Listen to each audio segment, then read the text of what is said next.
Oh, yeah.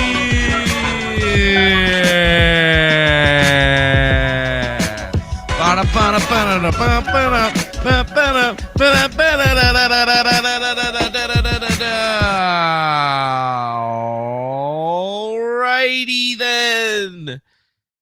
Oh, fuck. There's my glasses. They're on top of my head the entire time. Fucking Christ almighty. Jesus. What a day. What a Friday it's been, my friends. Welcome back to the best worst show on the internet. I'll be your host today. My name's Manuel Chavez the third or the turd, depending on how you know me. And this is GriftWAVE, right? Brought to you in part by Griftcast IRL, hosted by your friend, none other than Defango, that dipshit that everybody fucking hates, apparently. Again. So, yes, it is another day. We are doing another nighttime show, which means that it's going to get interesting, probably. Maybe it won't. Maybe we're just going to be relaxed as hell and shit. I don't know. But what I do have to say is thanks to Sewer Guy Rob for the $2 super chat. Oh, yes, for that old-timey opening. You're welcome, brother. I like that song. That song on the intro is Flight of the Flamingo by none other than the amazing Flaming Osis, one of my favorite artists that's also available on YouTube. Oh, yes. Great guy. Great hair, to be frank. The guy's got the best hair I've seen. I don't know. I'm into people's hair or whatever. It's because I have none. That's why, I guess.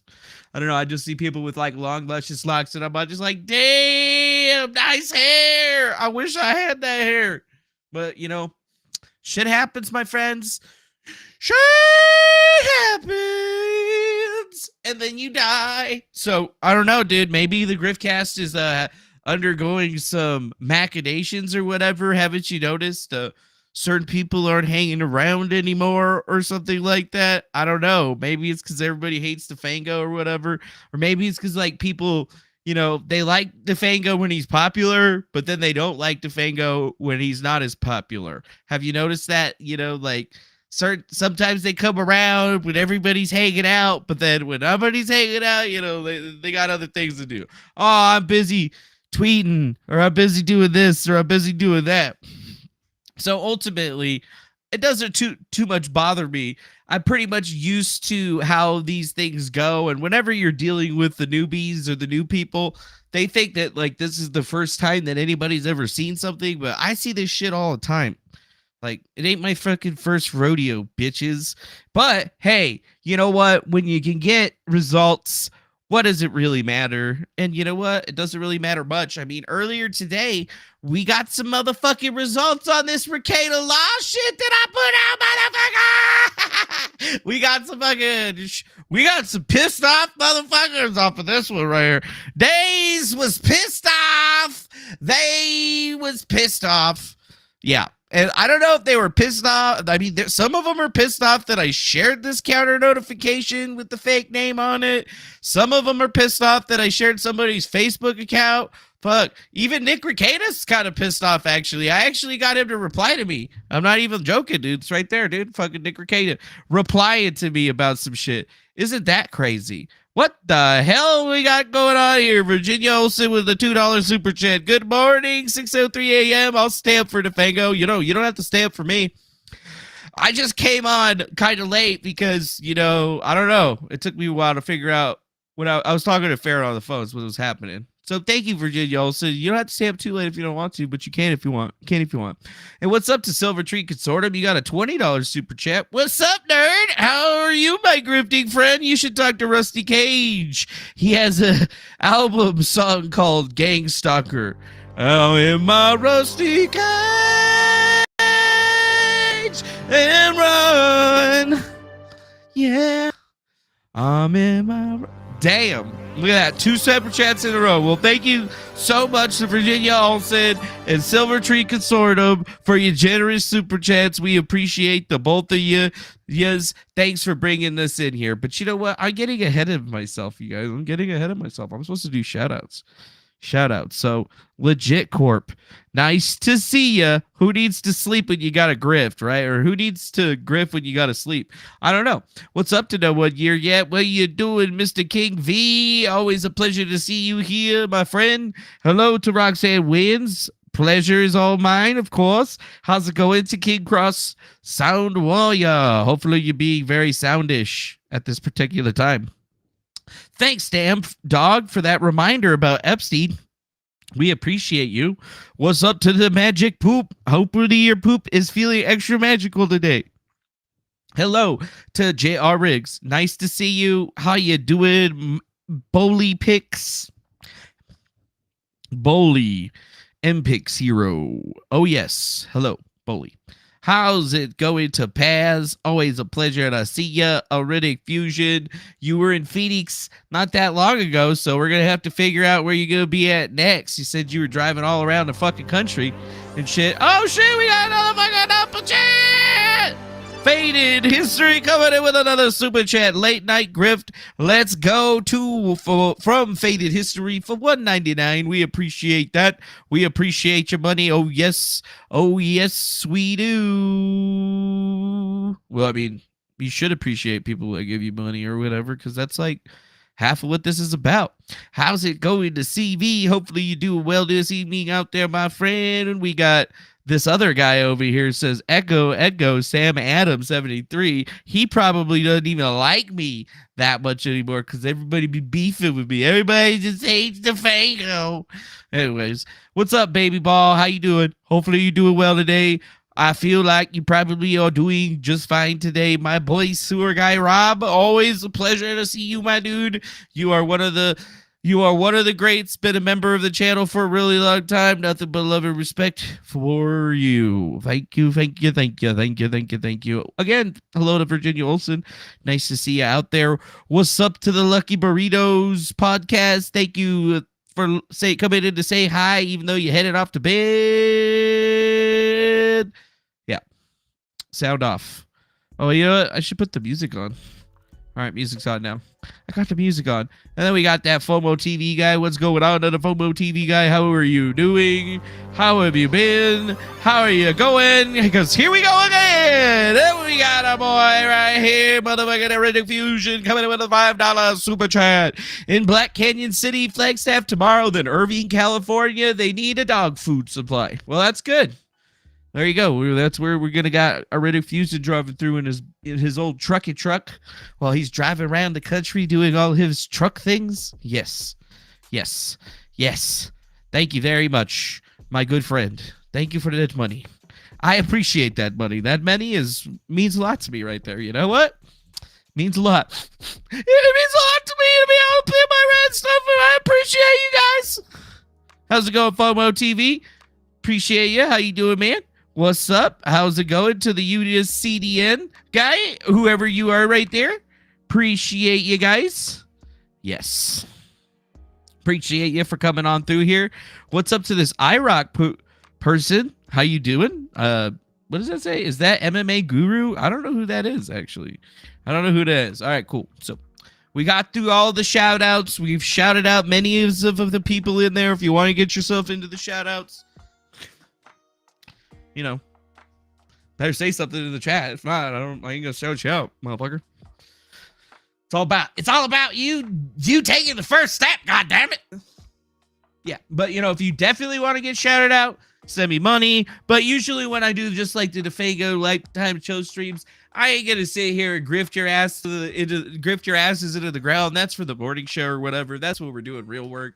Tonight, there's just drama shit that we're going through. But before we go through, if you guys do want to buy anything or hook the stream up or be like, you know, champions and shit, you guys can use that Linktree link that I just posted into the chat, right, Dizzy there. You've also gotten CV posting it least a few different times. But we got many different things. If you want to support the stream, you can super chat. You can hit us through our Streamlabs page, which allows you to directly donate to us at, no fees or cuts right there. It'll let you use credit cards, PayPals, the Venmos, the Cash Apps, all that good stuff. We sell merch. We got EMP shields, coffee brand coffee, web hosting, locals. I mean, there's just a lot of different stuff over here that people are hanging out. And Gene's the one that manages the local. So, you'll be able to get into touch with him pretty directly and crazily if you want to talk all about that. I'm not going to say this is, you know where the links are. If you guys want to buy some coffee, click on the down link. If you want to go get yourself an EMP shield, click on the damn link.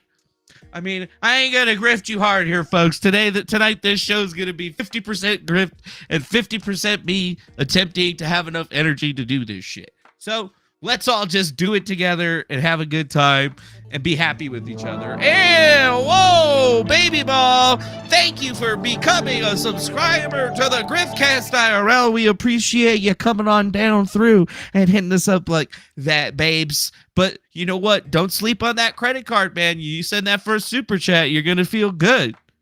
I guarantee it. I guarantee it. Okay, cool. So now we can go back to, whatever nonsense I was dealing with before. Yeah, there was some bullshit or whatever. I'm always getting into bullshit with people. Like, people are telling me, Nick Rekieta didn't help Divinity Sans file her strikes. And I'm like, well, technically he did, because she obviously watched his video and then, basically said all of that stuff. And then on top of that, added in some, I don't know what I would call it. I would call it colorful wording or whatever. But you know what? I told you, it doesn't matter how big you are. You can always get somebody much bigger than you to start paying attention to them, or start paying attention to you by simply doing a little bit of investigative journalism. At least that's what that's called, because obviously I wanted to talk about the Divinity stuff a little bit. It was like, dude, how you going to help this bitch out? You should have nuked her. He didn't nuke her. So, I had to show him that, I too know how to look things up on the internet and can in fact confirm that lawsuit that he's in, that he's apparently spending $50,000 on, shit. Whoa, dude, we just got another super chat right there. I rock. $2. Thumb looks like the MMA guru. My joke bomb. $2. $2 plus $2. Oh, right. There's a picture of me with the fucking gang stalker. I forgot that was on there. Maybe I'm a little too baked. Maybe I need to smoke a little bit more weed. Probably. Let's smoke some more weed.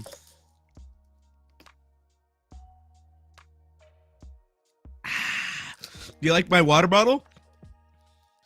We don't. Oh, out here, the gang stalker, he don't drink out of those pussy ass little water bottles. I got those big bitches. You know what I'm saying? Gotta stay hydrated. What's up, Lunchy? Come here. You want some fresh water or something? What's up, Lunchy? Oh, Lunchy break. Oh, hello. Hello, my love. How can I help you this evening? Oh, I see. Are you sniffing something over here, Lunchy? She's like, excuse me, Daddy, but I smell some of that delicious chicken that you have. Would you like some of this sesame chicken for Panda? Not Panda Express. It's this other place that's like, it's like discount Panda Express, but it's actually real Chinese food.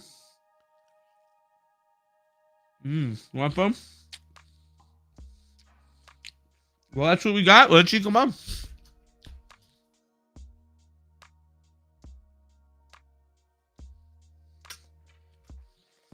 She's a silly girl.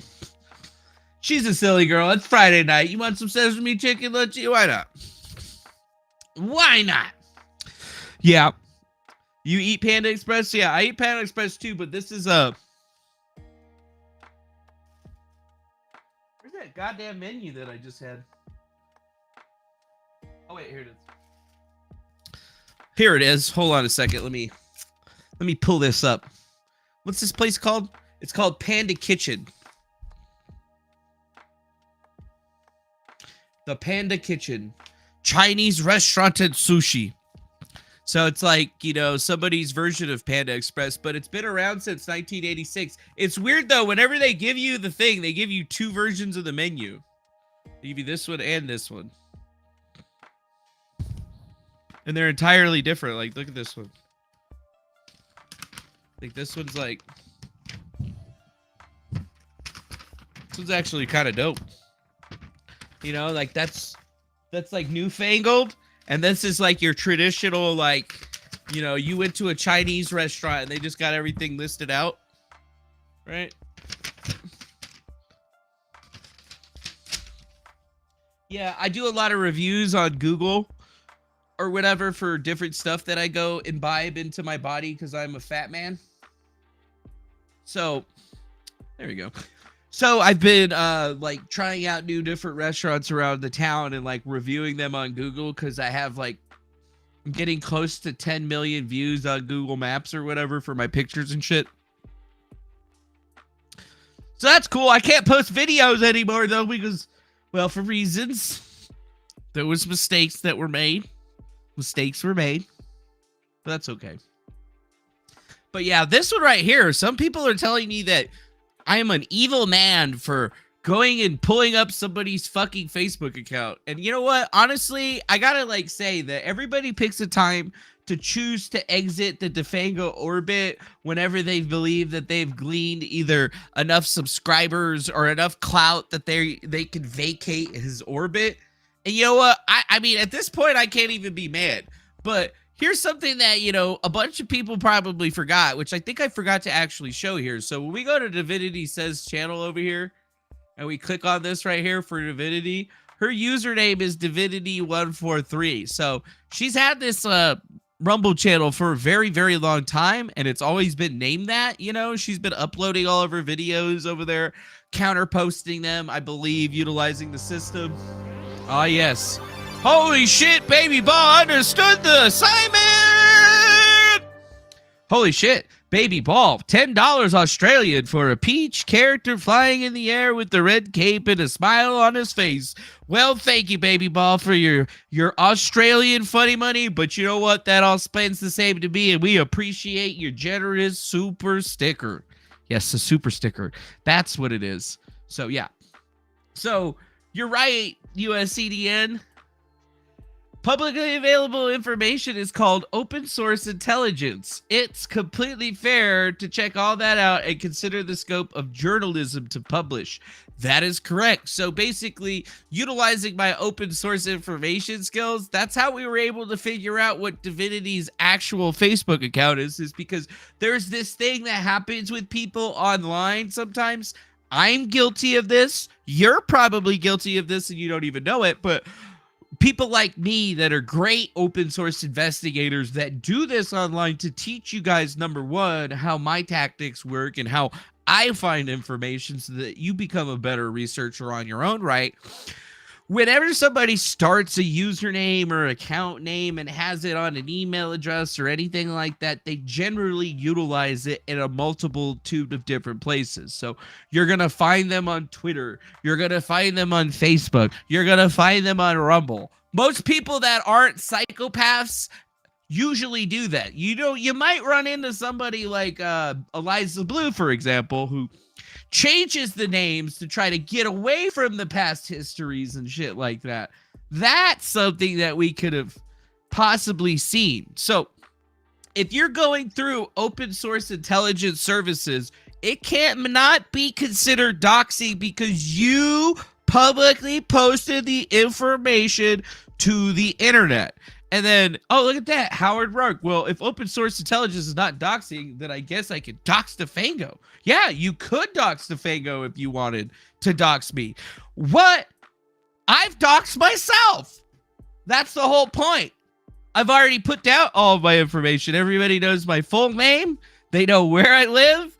All of my information is out there. And I can utilize something like Howard Rourke just putting that into the chat saying that, well, I can dox you if he posts my address, like people have already posted my address multiple times in the last couple of weeks on this channel via comments, YouTube channels, even via tweets, which we've shown, by the way. You can see that in certain respects, people are angry about that information being public, but at the same time, I went ahead and made all that information public about myself before anybody else could. Right? Godzilla 2K26 super chat $2. Thank you for being you. Well, appreciate you, man. Thank you for handing this thing. See, and J.R. Riggs is right. I am secure in my manhood, so I don't give a fuck if you guys try to dox me already. I've been doxxed so many goddamn times. I've moved states because of doxing and people harassing me and shit. If you guys are gonna start that shit up again, be my guest. But let me tell you, I dox back. And when I show up at your fucking house with the police, you ain't gonna be happy. You won't be happy. I got a fucking Prius now, so I will drive. I will drive. But I don't want to. I just want to hang out and do this. But, you know, for the most part, I'm going to be driving my ass off going to Arizona in the next couple of days, so people are just going to have to deal with that situation. But the thing is I'm a transparent individual on the internet. I've shown my bank accounts, email addresses, my fucking DMs, everything. A lot of these new people don't realize this. They don't know that I went completely crazy in June of June 22nd of 2019 when I doxed the shit out of everything in my entire life because I was conforming with a subpoena, and I just decided to do all of my document collection going on a live stream. So people saw my bank, my phone records, and everything. And you know what? Unless you decide that you want to come to that fucking level, well then guess what, bucko? You ain't playing the same fucking game. Yeah. You ain't playing the same fucking game. You know what? People have seen shorts of my Prius. I've showed the license plate for my Prius. People have already doxed my location and where I live. But do people send me all kinds of shit and stuff like that? No. Why not? Because I'm friends with the sheriff. I literally got a job working in the prisons, fixing computers so I could give back to the community. So go ahead, fuckers. Go fucking right ahead, bitches. It ain't gonna be the same. It ain't gonna turn out like you think, dog. But seriously, don't do that shit. That's super gay or whatever. We just tell people stuff that we found on the internet. We don't actually send anybody to anybody's houses or anything like that. Scroats McGoats, $10 United States. What happens to someone when someone doxes a psychopath who lives in the desert and owns a lot of tools? Well, I mean, I don't know. I mean, it seems like that psychopath that lives in the desert that owns a lot of tools might have to worry about some shit. But, you know, I live right in the middle of the city, and I don't have a problem. Shit. Even the cops have trouble finding where I live. And I'm like right in the middle of the fucking city, dog. So, you know, you can say whatever you want, motherfucker. You can say whatever you want. So, yeah. I make sure to have a very, very clear indication that, you know what? I don't like people that act like they're invincible, right? And let's be clear and frank here. Divinity was the one that was running around talking about people's family member, doxing them, their names, putting out their private information, all of that stuff, right?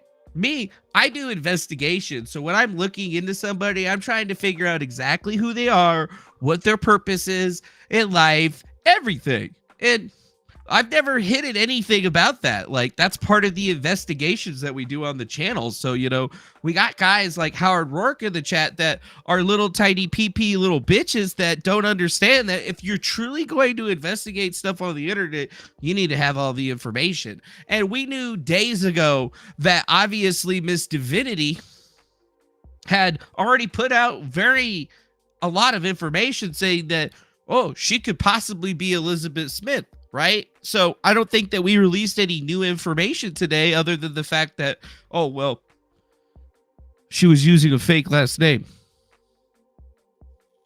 So it was 2 days ago that she posted this. She wanted everybody to figure out about all of Farron's drama. She wanted to draw in Nick Rekieta with Farron's drama, allegedly, you know, putting out all of Farron's private information, messages with their family and shit. But all of a sudden, you get crybaby little bitches that don't want to have no part of that shit. Oh, I didn't know that you are better at researching and stuff like that, and you will call people out on their bullshit. I'm sorry, I didn't realize that was what was going to be happening here.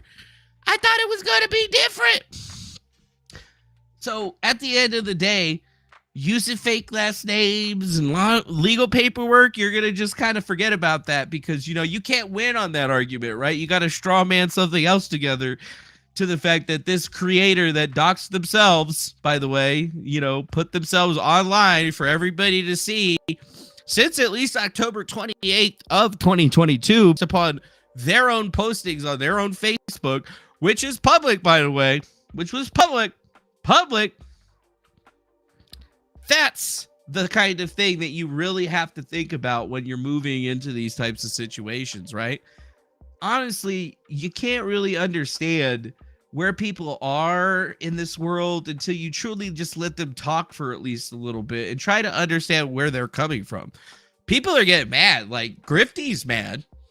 Grifty wrote a whole entire diatribe about how he's not going to be a part of the Griftcast IRL anymore because he's gone too far. He's gone too far. He's looking into Nick's personal business affairs. He's looking into divinity. He's a bad man. I'm a little bitch named Grifty. Literally, I don't even want to read this garbage because it's just the same shit that I see from every fucking individual out there that has ever been a part of any of this shit. Motherfucker, you were researching Eliza Blue. You didn't give two fucking shits about people doxing people's places. You didn't give two shits about people talking to her father. You didn't, or any of her fucking family members for that fucking matter. You didn't give any shits about digging into her personal business affairs or anything like that. So for you to turn around and put this fucking hogwash onto the internet like the fucking little tiny dick cocksucker that you are shows me everything that I fucking need to know about you. You waffling son of a bitch. Like, seriously, that is just some fucking bullshit. You are a bullshitter. And I really just don't understand what the whole fucking point of this shit was in the first place. You're trying to tell me that I'm a fucking bad guy and you did not know this about me when the reason you got into this whole entire shit in the first place is because I was the bad guy doing exactly the same thing that I'm doing now. Oh no. Oh fucking no. Like, seriously? Bro? What? You don't like the tactics? You don't like me doing open source intelligence investigations like I did with Eliza Blue? It's the same thing. It's the exact same thing. What have I done that's different? Nothing. Absolutely nothing. I will dig into anyone, including myself. And I will put it out there for the world to see. Hell, if you dig into me and you think you got all this great shit, I will even come forward and say, hey, what do you got? Oh, no, that's not real. That's not me. And then I will even go on your fucking show and tell you about it. So this is the kind of stinky shit that I don't like to deal with the people. Like, this is a guy taking it out in such a fucking, like, stupid way. Like, it's such a stupid thing. I don't like it, Like, this is the kind of shit that pisses me off, man. Iridic Fusion, $2. Oh, here's the beef that I was thinking about earlier. Yep, that's right. This is the beef. But is it a beef? I don't really have a beef with Grifty. I'm just talking shit. I'm giving you guys my understanding of how the turncoat ideology works. Everybody uses me to get themselves up. Like, Grifty didn't have no subs before this Eliza Blue thing. He springboarded off me to get to where he's at. Now he feels like he's all set and he can go do whatever he wants. That's totally fine, dude.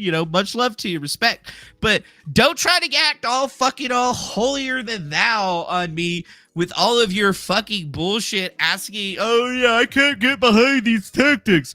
Motherfucker, they're the same tactics. And then it gets worse.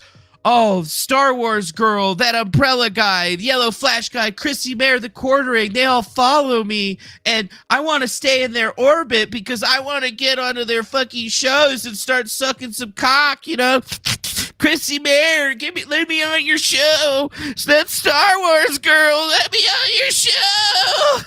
Yeah, like, do you get this shit? Like, I was talking shit to these guys because they were more than pretty much every single one of these people was more than happy to put out videos about the Eliza Blue situation without ever mentioning my fucking name. Minus Chrissy Bear, right? Like, Chrissy Bear is the only one that was totally cool. And now she even totally hates my guts. So it is what it is. You know, I don't know what I did other than be myself. I've never talked shit about Chrissy Bear directly or said anything negative about her, but she don't like me no more. She likes Mersh better than she likes me, which is, I mean, a whole fucking conundrum in its own right. So I don't even care. I mean, that Star Wars girl doesn't even like me for some reason. I don't even know why. I mean, I was invited to go onto her show one time, but I was in the middle of working, so like I couldn't make it. And then ever since that point in time, she's just basically given me the cold shoulder on everything. So like I had to, like, you know, unmember and shit like that, because it's like, if she's not even gonna read my super chats or anything like that, you know, I'll take a message, but it's like, what the fuck? I don't give a fuck about these people. That Umbrella guy came on the show, Yellow Flash guy, making videos about this subject, acting like he knows some shit. Some horse shit, dude. Like, Squiggles McJr., $5 USD. Like I said last time, best investigative show on the internet. That's right. It is the best investigative show on the internet. So, I don't get it, dude. So, you know, basically what Grifty's admitting to here is that he is a clout chaser and he is chasing the clout. He has broken off of me because he's believed that he has clouted all of the chase that he is able to get. And now he's going to start fucking leeching off all of these people because his ultimate goal is to get himself onto the Ricada Law show because he believes that that's where he belongs. He wants to be able to hang with the big boys like Nick and shit like that. But in reality, if you can't handle me, dog, and you can't handle my shit, I don't ever see you being able to go on and playing their games because they don't like having me around on their shit, apparently. Because I bring too much drama, but it's not that I bring too much drama. It's just that I know too much about too many things and can pull it up almost instantly. So it basically like, I've never came after Chrissy Bear. I just said that, you know, some of these YouTubers that suck, namely like the Yellow Flash guy, the Quartering, Camelot, a bunch of other ones that never even reached out to me to get like my understanding of the story. And then got all pissed off at me when they thought I made some kind of heel turn, even though I had been saying exactly that in my live streams for I don't know how many fucking days from that. So it's just kind of weird, you know? Like, yeah, I could go out there and talk shit. These people, you know, don't want to have nothing to do with me. Although I could get DMs from all of these people if I would like. It's just that, you know, what does it fucking make any sense for me? Nothing. I used to like some of these shows or whatever, but, you know, now that I see that the game is just being played in a shady way because, oh, we don't want to have Defango around. I mean, let's be fucking perfectly honest. I'm probably on the same level as basically all of these people without ever having any of the, without having the followers. Because I'm apparently that infamous, which is crazy. So, you know, LawTube, y'all can do whatever the fuck you want. I don't want nothing to do with LawTube. I never wanted anything to do with LawTube. I was always interested in ComicsTube, but now I'm not even really interested in ComicsTube / ComedianTube because even then it's like some incestuous relationship. Like, I'm a comic? Like, what the fuck? I did improv comedy? Oh, that's like bitch comedy or whatever. You ain't done stand-up, so you don't fucking know shit. You know what? Keep thinking that to yourself, guys, or whatever. You don't even fucking know how to fucking research shit anyway. And whatever you find on the internet about me is what I wanted you to see in the first place because I'm so good at manipulating it, I can make you find what I want you to find. So it is what it is. I wish that it could be different with all of these guys, but at the end of the day, this is all because of Eliza Blue, right? Everybody got, like, Chrissy Bear had me on her show because she was, I don't know, wanted to get to the bottom of this Eliza Blue thing, and then that ran its course, so and now it's over. But that's the thing for all these other creators, and now they're trying to shift the focus away into other things, like, oh, this Defango guy might be the gang stalker, he might be that guy. But essentially, I don't have a gang, I don't stalk people, I just show you how you're supposed to do these researches. And when you look at like all of these characters together, they're all part of the club, man. It's all a club that you ain't a part of. You want to be a part of it? This is not the way that you get in, because guess what? They're going to see that you tried to do this to me, and then they're like, yeah, this guy's a cloud chasing scrub, and they're going to be like, yeah, we'll follow him or whatever, but like it's going to be a long time before you ever make it to the place that you wanted to be because of how you tried to step on me. But like, never do this, right? Never do this. If you ever come into the internet and you truly want to be an awesome individual and act like you're not a clout chasing cucktard, don't do this. Don't ever do this. This is the worst thing that you could do, especially to a creator like me that's more than happily invited you onto his show, made sure that he's helped you promote yourself, been 100% clear, and then you're like, oh, well, I'm kind of done with all this. It's over with. Yeah. Be authentic. Be a real fucking person, or shut up, right? Don't be a clout chasing weirdo, because you know what? I don't care to get on half of these bigger shows or whatever. I was just disappointed in these people because I had better hopes for my fellow creators that were not met. Basically, like, I had high hopes. I should have had a lot lower expectations. And you know what? In the future, I'm going to learn better. But, you know, like, I've learned through this situation, you know, people like that, you know, that Star Wars girl, somebody apparently you can't make it onto their show one time and then they hate you forever when you never even said anything negative about them. You've always ever been a fan.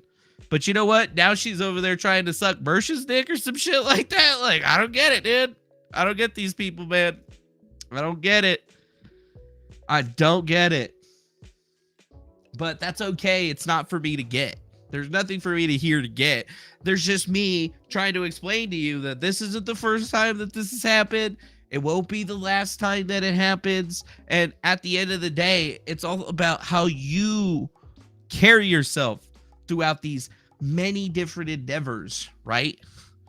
I think a lot of people have forgotten that there's a lot more to this than meets the eye, right? Some of us try to do everything in the best way possible, but other people will get scared when they think you going too far. And we literally see it here. So I think that, you know what, Legit Corp is right when we say that, you know, like, we're literally watching a bunch of people coping with the fact that they can't stand up for what they were doing. Guys like Howard Rourke in the chat, who's on a super cope fest because he wasn't even aware of who Eliza Blue was, but inserted himself into the narrative and started listing people that got censored and thought he was doing something big. That guy didn't do anything. The only reason he was even involved in the whole situation is because he saw some clout that he could chase. And then he started chasing that clout and trying to act like he was going to die on the hill of free speech. Right. Uh-huh. We got you, bro. Seriously. It's like, even when Nick Rekieta says that he's a free speech defender, is he really, though? I don't know. You know, what I do know is that he did actually DM me or whatever, and he was upset about certain things or whatever. I just figured that I would laugh and post this up for you guys to see because, you know what? I don't get no fucks. But yes, also, so you should know, we don't swing. I don't really care about what people say about me, but I'm not the biggest fan of people saying this shit about my wife. So to clarify that, again, not swingers. So, okay, Nick, you're not a swinger. I have to accept your word for it.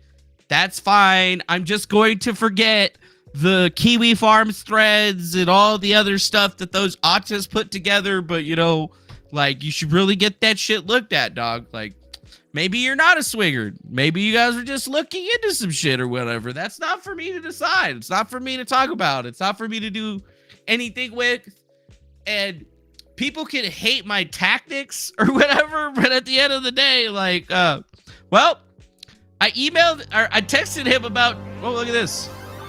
Super chat. I rock $5 super chat. I wish Chrissy Mayer was a weenie. Everyone would follow me. Okay, that's weird. That's weird right there. So, like, you know, like, I just kind of laughed and I'm like, yo, bro, I know that you're not a swinger. I wasn't saying that you were a swinger. The whole point of me bringing that up in the video earlier today is that all of this shit is coming back up because Divinity put out Farron's private shit. And he said, yeah, I don't like that. That was some shady shit, right? Sure, I do shady shit, but nothing that I'm doing is illegal. I'm just using the internet to look shit up. You know, there's nothing illegal or doxing about taking somebody's fucking username and searching it on a different fucking website. And then just happening to find somebody's Facebook. It's got their real name on it, right? You could go find my Facebook with my fucking real name on it. It's real hard to find, guys. But actually, no, it's not. You just go to facebook.com/Defango. Facebook.com/Defango. You can find me right there. I'm right there. Notorious internet provocateur. You can see everything you want to know. Hell, we even got profile pictures for days. So you got like tons of material here you could go through. If you want to make fun of me, you got shit for days, dog. I got like different looks. I got like wigs and shit, you know, like I put out all kinds of stuff, man. So if you really want to take it to the next level or whatever, be my fucking guest or whatever. You will have not been the first person that has done this. And you will not be the last. But you have never dealt with an opponent like me because I will fucking laugh and then you'll cry when I do the same thing to you. It's how it always happens. It goes down like that every single time, right? Like, you want to know about me? There's me wearing a purple dashiki, bitch. That you think that's funny? You think that's funny, little motherfucker? Yeah. I think it's just kind of hilarious. And then Howard Rogue says, hubris will fuck me. What hubris, dog? Do you think that this is the first time that I've had to deal with your type of individual? This is just 2018 all over again for me, dog. And your hubris is going to be the thing that really gets you because, I mean, like, all you're really going to do is just show that you're no better than me, number one. And number two, you're going to show that you and a group of people are actually gang stalkers when it's just little me versus all of you and I still beat you. You're going to be really fucking sad. You guys are going to jump off the internet and you'll just be another fucking notch in my belt of the thousands of people that have come up against me and fucking failed. So yeah, you know, if you shitbags want to play and be fucking horrible human beings and individuals, well, guess what? The last ones we got restraining orders and shit against, and it was pretty easy. What are you gonna do? You're gonna harass me into nothingness? You're gonna harass me off the internet with all of your interesting internet powers? You're not the first person. You won't be the last person. And honestly, I'm facepalming for you, bro. Because I have something for everything that you're putting together right here. I'm so scared of you. You know, I'm not scared of you at all. You know, what are you going to do? Send food to my house? Use all those life ruination harassment tactics that you found on the internet to try to get me, but basically just prove to everyone that you're worse than I am through example? That's cool, man. I don't know if that's going to go as well as you want it to go, but it's a pretty good one, though. You know, do what you want to do. The choice is yours, my friend. The choice is yours. I put everything out there, though. So, you know, if you think that you got something that nobody else has found and that I haven't put out there already, well, be my guest, dog. Be my guest. You know, what you going to make me fun of me for? For being fat? For being bald? For being stupid looking? For having a shitty car? For being a white supremacist? Possibly a member of the Illuminati? Into drinking sodas? Wear stupid glasses? What do you got, dog? Shit, I even wear weird fucking clothes. Yeah, dude, look at that guy. Looks like a fucking douchebag. But yeah, something's telling me that time might be up for you guys and your little games. I recommend that you guys just, you know, if you don't like it, if you don't like me, just go away.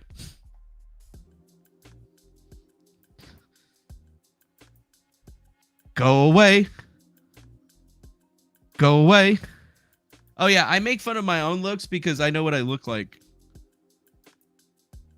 I definitely know what I look like.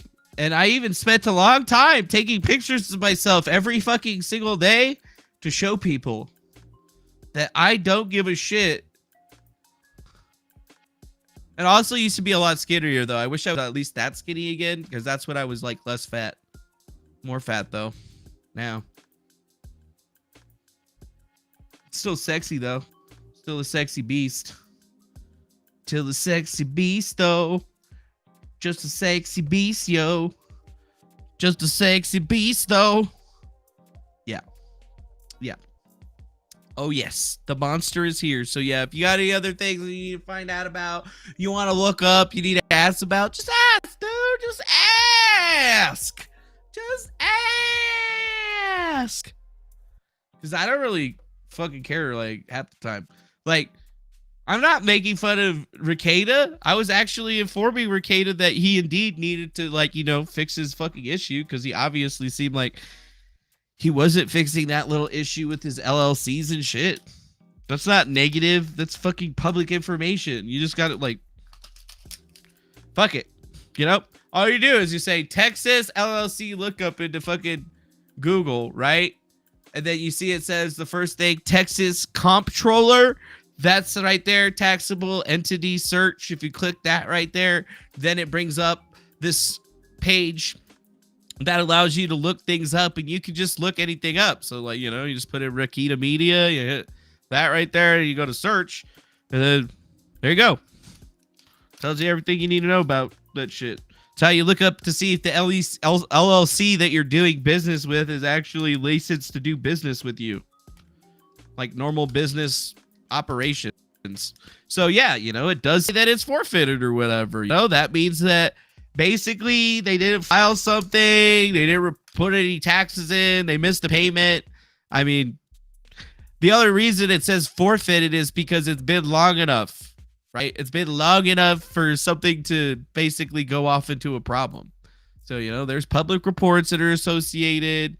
And, you know, when you look at that right there, it's basically tax information. It basically says that either taxes have not been filed for Ricada Media LLC, and or there's some other, like, stuff that needs to get put down, which is normal business shit, right? Normal business shit. Not that difficulty, right? Not that difficulty. You get an insurance license and pull people's plates. Yo, you don't need fucking an insurance license to pull people's plates, bro. You just need the internet. Yeah.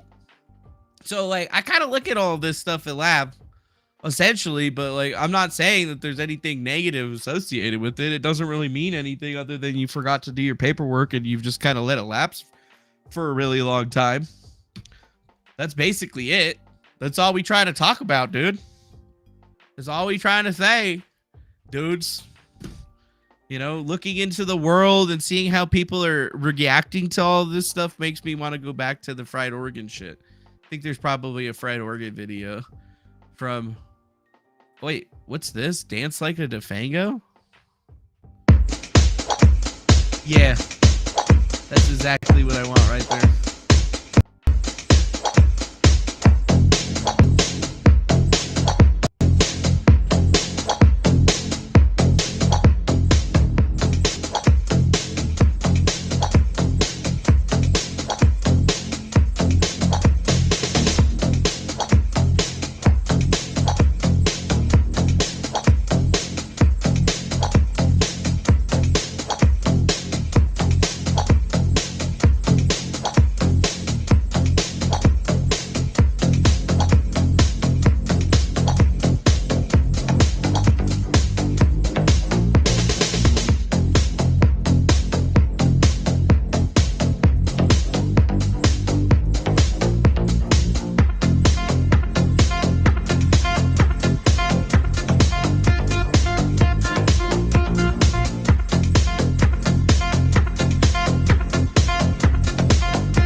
Oh yes. Yeah, see, we got cool shit that people put together for us. That's actually how I used to dance back in the day. I used to actually dance like that, like running down the street, shit like that all the time. Like, you don't believe it or whatever. I can't do it as much anymore because I'm fat and out of shape and shit nowadays. But I really want to get into shape this year. I got to start, like, getting back into shape. I'm not going to be like Mersh and put a date on it. That's definitely there. But, you know, I definitely need to get back to at least my dancing weight, which would feel pretty good to be able to run around and do that shit without having to walk around. And I see that we got Fair and Balanced out there. Fair and Balanced, this is made by some guy named Fried Oregon. I don't know who he is. He might have been QAnon. He might have not have been QAnon or whatever. He was on some fucking call at one point where QAnon was talking and it ended up being microchip. But then, you know, apparently he was in the call, but like his mic was stuck like online. I don't know. Some weird shit. But he's made a lot of content over us over the last 5 years. Yes, he has. Yes, he has. I mean, even with Bo Dietl. I think Assange has become a kind of nihilistic opportunist who does the bidding of a dictator. Well, I think Assange should be assassinated, actually. I think Obama should put out a contract and maybe use a drone or something. Just for the record, that's pretty harsh stuff. Well, I'm feeling very manly today. Feeling very manly today. The revelations about the Arab diplomats asking... Yeah. It's just too bad that Bo Dietl blocked me or whatever. Fucking old asshole. Why my block, Bo? Why'd you fucking block me, you old son of a bitch, you old cocksucker? You mad because I posted that video of you from your office when I was in it that one time or whatever? Well, that's what you get, you stupid son of a bitch. Anyway, speaking about Bo Dietl, I'd like to take this second to go back into time really quick because I've been looking into something or whatever. And you know what? Nobody's talking about it still. Like, after all these years, it just kind of like disappeared. Wait, what the fuck? There we go. TDO, the Dark Overlord. Where the hell is that shit? Checkpoint 2. Oh, wait, there we go. Checkpoint 3, layer 3. Maybe if I look for layer 3. Ah! Hey, what the fuck? Is this it? Is this the layer 3 key? Checkpoint 8, hijackers, pouring over 7,000 documents, Dark Overlord. Where the fuck is that goddamn key?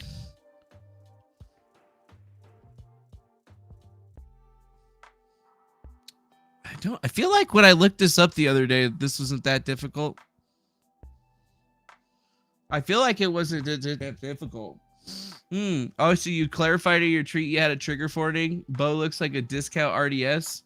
Dude, Bo Dietl is like fucking a movie star and shit like that. Like, Bo Dietl is not the person that you want to get into beef with or whatever, because he's been in a lot of movies or whatever with Martin Scorsese. Yeah. He was in Carlito's Way, The Bone Collector, The Wolf of Wall Street, which actually implicated him in a bunch of really interesting money shit or whatever that I may or may not have been, you know, like casually looking around while I was doing, you know, some work for him or whatever, which might be the reason that he blocked me in the first place, because, you know, I may or may not have been tracing some information about some money and stuff that they were up to. But yeah, he was a retired NYPD detective. He was one of the only clients that ever hired Shadowbox Strategies for his mayoral campaign and made 2 different commercials for him and a bunch of different memes that were making fun of what's his face, Bill de Blasio, for him when he was running against him. But yeah, he did have that political thing. It was back in 2017. There you go, right there. And he's been on with like Steve Bannon, Don Imus and such. And he actually tried to like run for mayor, which is kind of hilarious. He ran for mayor in 2017, intending to run in the Democratic primary against incumbent mayor Bill de Blasio. And then in February of 2017, he said he'd no longer be challenging de Blasio in the primaries. Instead, he was running independent due to a paperwork filing error. he received approximately 1% of the vote and finished in 6th place. Yeah. Yeah.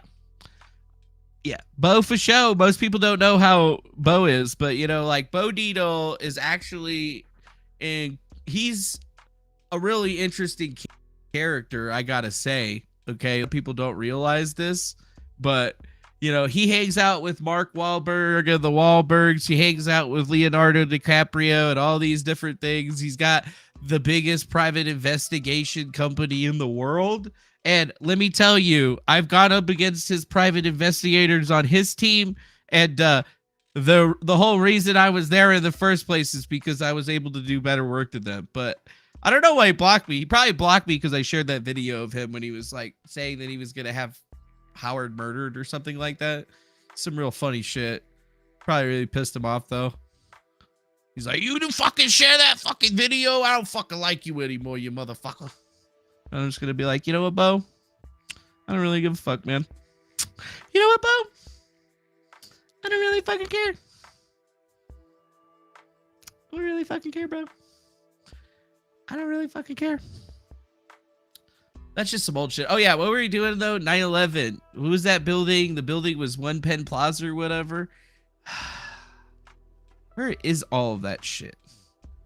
VQC, WikiLeaks, Suki Project, Project 89. Is it in the private folder? Nope. NSA lol. Fuck, man, where's this shit? Docsgate, no. Codes, no. Core, Crypto Crew. Is it just like fucking gone now? Did they fucking finally delete that shit? Ooh, I should have fucking saved that. I should have fucking saved that. Shit. Rent Boy. Yeah, I feel like the Dark Overlord. Maybe if I put the. Isn't it the Dark Overlord? No, Dark Overlord. There you go. Layer. Oh, I must have just spelled it wrong. All right, here we go.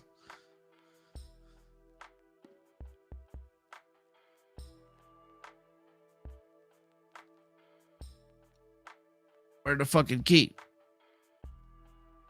I know it's one of these ones. Oh shit. This one? Ah, this is the one. Layer decryption keys. Layer 2 decryption key. Layer 3 decryption key. Ah, that's the one. That's the one that I want. Yeah, see, you know, like, I like investigative journalism as much as the next guy, but this is something that, even to this day, people haven't investigated. In my opinion, not even in the slightest. Okay, wait. Actually, no. I don't need to open that yet. I need to open up Veracrypt. All right, I'll just put it on A, and then we're gonna click the. Wait. Shit. Probably can't. Click that. Download. Where's the 9/11 shit? Where's my 9/11 files at? Some bitch. Where do I fucking extract those to? Did I put them on the desktop? I don't remember. Nope, not on the desktop. Those are my documents. Nope. Scapegoat. Nope, that wasn't it either. Shit. The fuck did I do with that shit? Oh yeah, it's on the other hard drive, I think.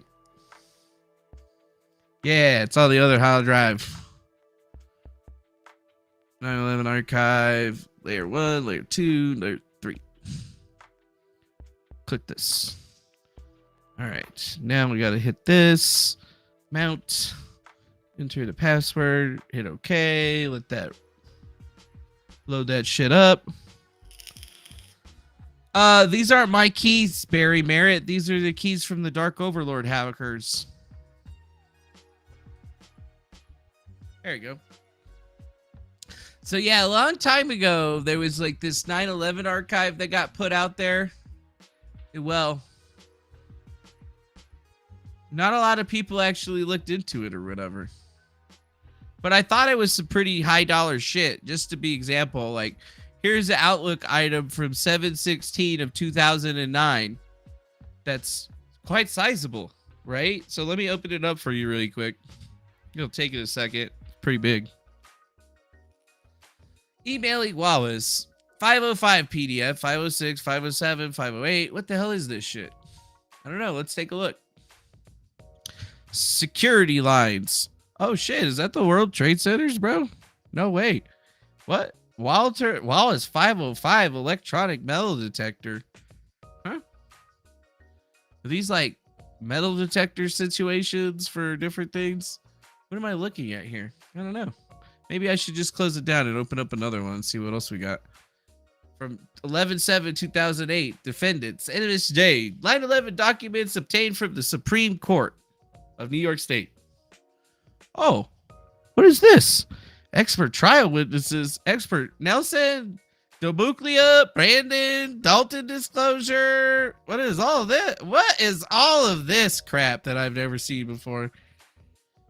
In World Trade Center bombing litigation. This paper applies to plaintiffs' steering committees filed March 29th of 2021. Plaintiffs, 2002. Plaintiffs in the consolidated World Trade Center bombing litigation and the plaintiffs' steering committee and the expert witness disclosure to the CLPR, blah, blah, blah, blah, blah, blah, blah, blah, blah. Oh, shit, we're doing it. We're doing it. We're going to do it. You know, I know Farron's watching or whatever, but, you know, maybe she can figure out what we're looking at here and see the importance of it. If she doesn't, I never want to hear from her ever again. Never! But nobody ever unlocked the other, like, you know, bits of the files or whatever. For most part, we've only ever gotten through layer 3, basically. But we do have lots of information about this whole 9/11 thing that could really, you know, change people's perspectives on exactly how this thing got litigated and why. You know, like I even think some of the biggest law channels in the country would probably kill to see the testimonies and information contained here within that has basically still been literally not seen by very many people that exist in the internet. And it's still not public info by now because you can't even find these archives online pretty much anywhere, guys. Like, you can't just go look up these testimonies from all these different people. And then in the other 2 layers, there's actually the video testimonies and things from other people. But unfortunately, we don't have the keys in order to open that shit. Because as I was showing you, those are not my keys for all this stuff. These are the keys that were originally put out for the 9/11 papers. For that, the Dark Overlord mega leak.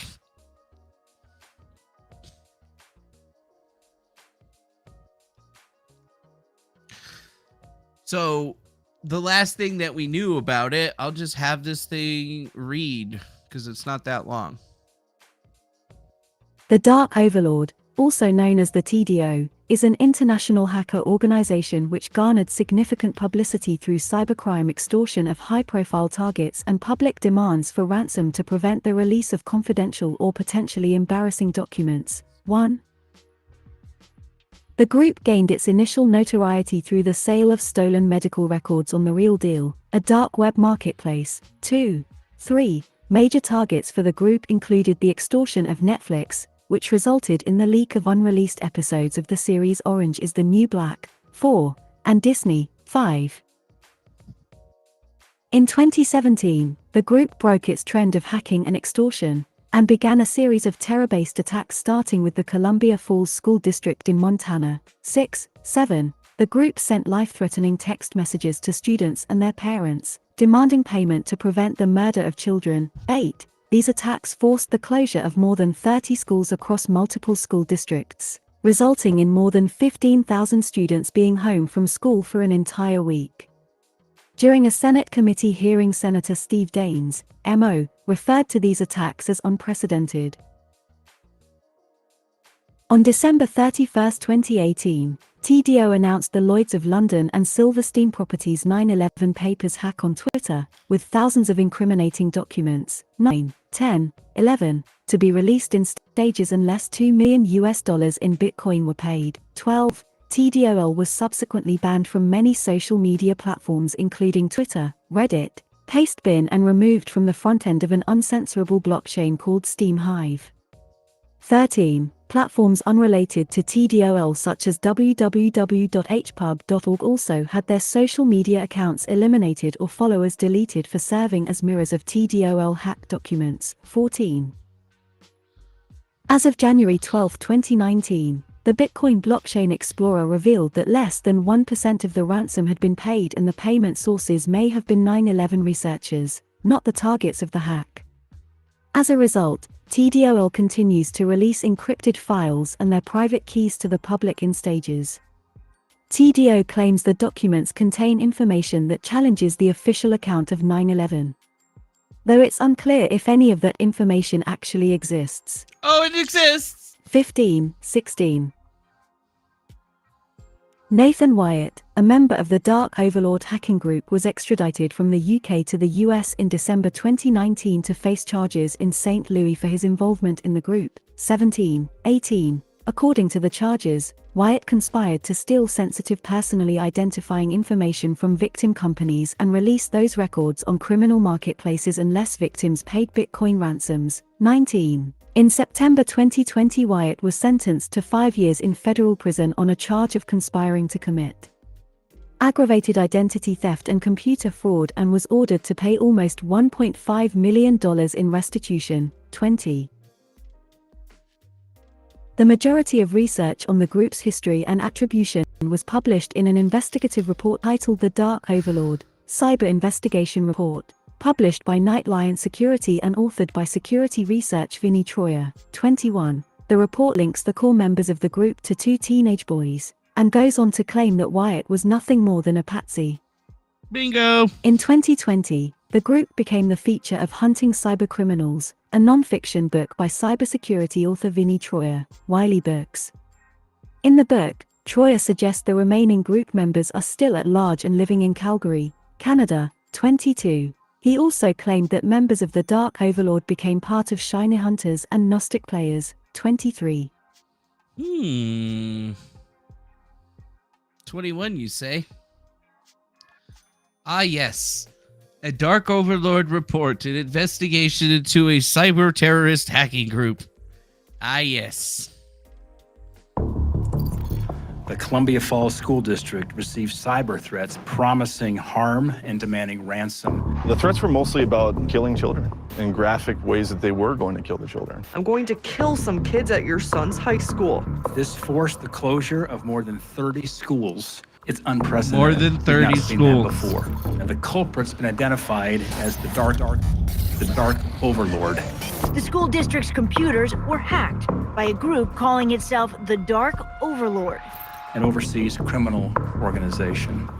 after a rash of attacks from Iowa to Texas to Georgia. Law enforcement officials began negotiating with the cyber criminals, but they grew increasingly alarmed because they realized that the school security cameras had been hacked and the group was watching. On New Year's Day, they threatened to release documents from the 9/11 litigation and investigation files. To those who don't want those documents released into the public domain, pay us, they said. Tonight, Netflix hit by hackers. The hacking group, the Dark Overlord, after they say Netflix didn't pay a ransom. It didn't have to be this way, Netflix. You're going to lose a lot more money in all of this than what our modest offer was. And now, TV networks could be on the hit list. The hacker claiming to have stolen other Holy material from shit. ABC, National Geographic, and Fox. The Disney hack came on the heels of the Netflix Orange is the New Black hack just weeks ago. Mr. Ray, are you aware of these cyber threats, and is the FBI investigating? Yes, Senator, we are actively involved in the matter that you're referring to. What is the FBI doing to attribute these cyber crimes and help bring these criminals to justice? My name is Vinnie Troyer, and this is Hunting Cyber Criminals. Vinny Troya is a certified computer hacking forensic investigator and the CEO of Night Lion Security. Forensic hacking investigator Vinny Troya says there's deep underground networks of hackers all over the internet. Honestly, I've spent years of my life hunting threat actor groups. The book will describe a handful of modern threat actor groups and will also detail the methods they're using to compromise systems. The book is a technical mix of tools and techniques and thought processes used throughout the entire investigation.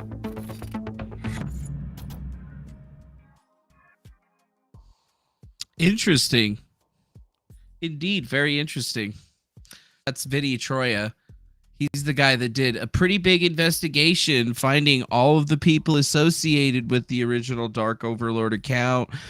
Fetty, WAP, Crook, this person named Revol, or actually they're the tools that they were utilizing to actually make all of this stuff happen. I mean, it's just like a crazy, very, very interesting story that I think that a lot of people should probably look into, because there's a pretty huge report on this whole entire thing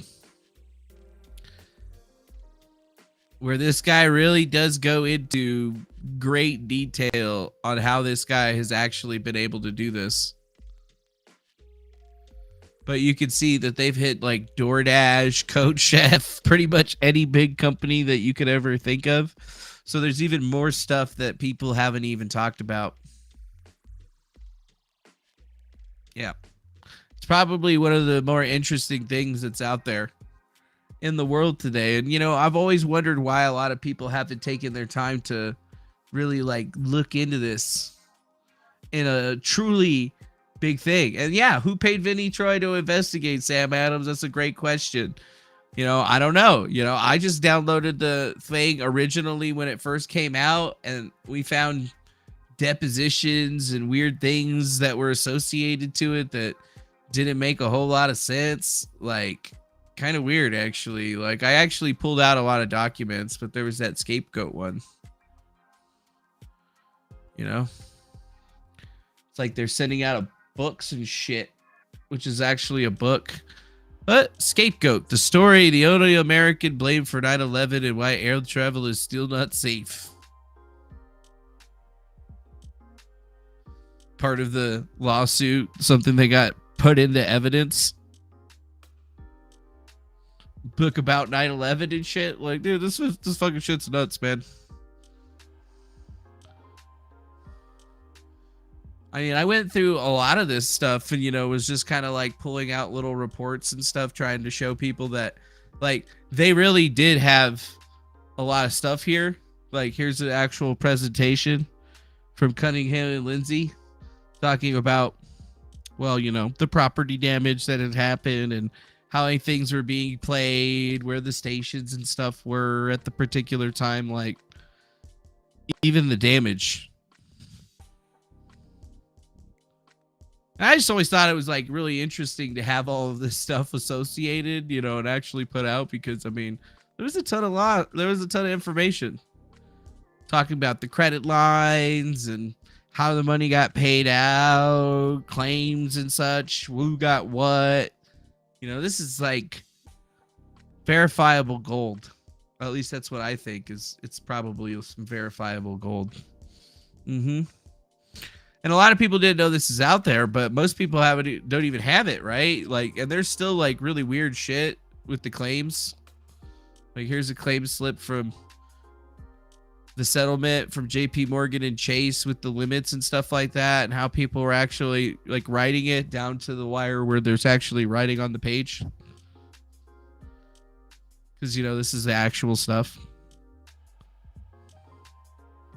Talking about all the settlements and things that were associated to it. So I got to go back out and pull out all of this stuff to try to figure out what the hell's happening with it. But like, literally, we got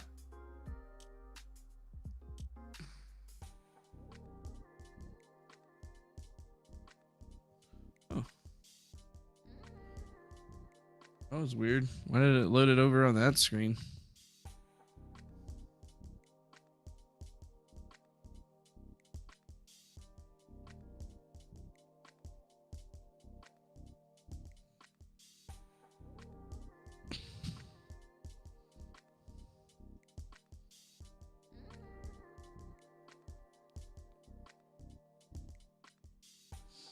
parallels between the two cases are striking.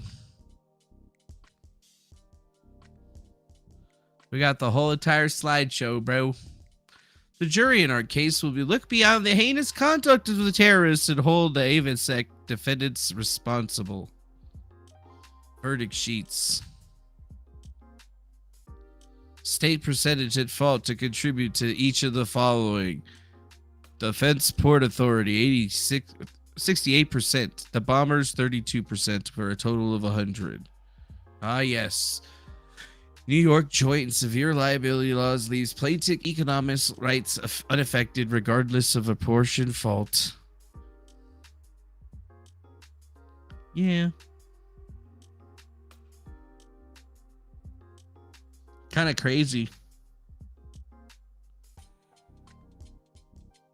You never seen all this stuff, have you? Jurors will get angry when they see new documents that show the attack was likely, but the defendants didn't act. We got a compelling story to tell.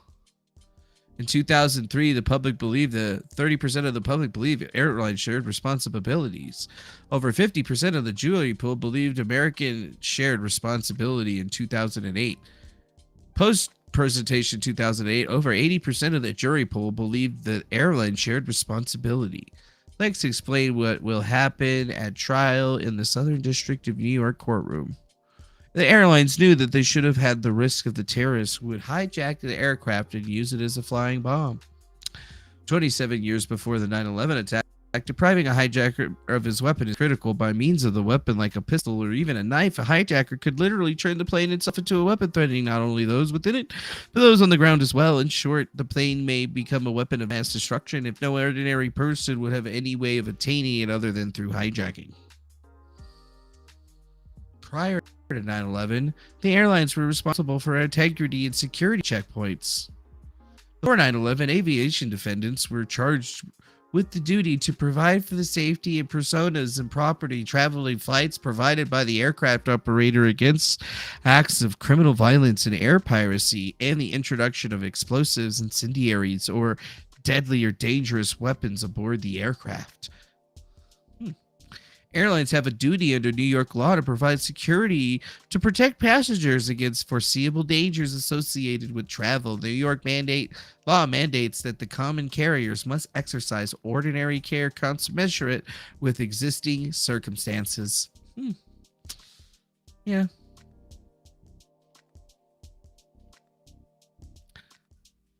Gotta love that shit, right?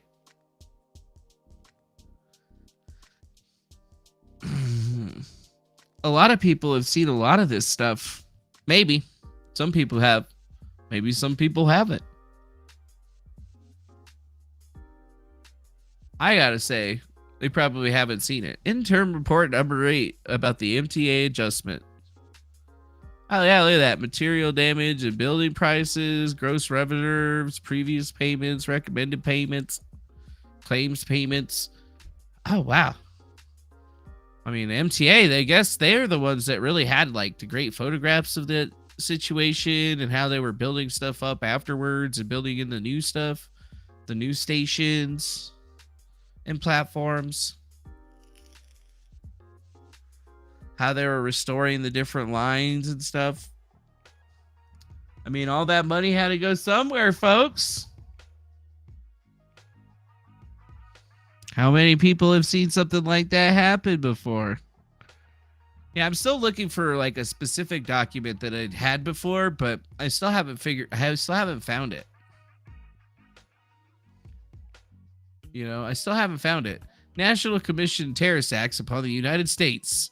All folders highlighted in orange have an entry in the current version of the master index. Oh, wow. An entire memorandum of everything in the files that we have. Perfect. So now we know exactly what we have. And we have everything. Except for we don't have the keys to 2 of the everythings. But we have the everythings from everything else. Just the last 2 everythings we don't have. Interesting. Yeah. I mean, if you don't find it interesting or whatever, well, You should just kind of wonder about that. You actually saw the second plane fly into the World Trade Center? That's crazy. Did you watch it on TV or did you see it in like real life? Because, you know, people will make that distinction or whatever. What encryption's on the docs? There's no encryption on the documents. It's just all the things are encrypted with Veracrypt. So you'd have to figure out how to crack Veracrypt in order to open up the other two archives, basically. Which I don't know anybody that could do that. Actually. But yeah, there's basically like an archive of the documents. And from what I've seen, we only have the 1 through 3 and then the preview documents. So we have those keys. We never got the keys for number 4 and number 5, which aren't that big considering, but there could be something there. One's 300 megabytes. The other one is slightly larger at 1.30 gigabytes, but layer 3 was pretty much the biggest one at 4.75 gigabytes. Then, you know, this one right here was only 3.63. So we have like a majority of all of this stuff except for these two things. And it's pretty clear to assume that this container right here is all of the video files for the depositions, and then not sure what's going to be in that one, but it's pretty small. It's pretty small. Pretty small. Hoax Wars, why would I be taking calls tonight? I don't ever take calls, bro. You want to take calls? You want me to put out my link so people can join? What?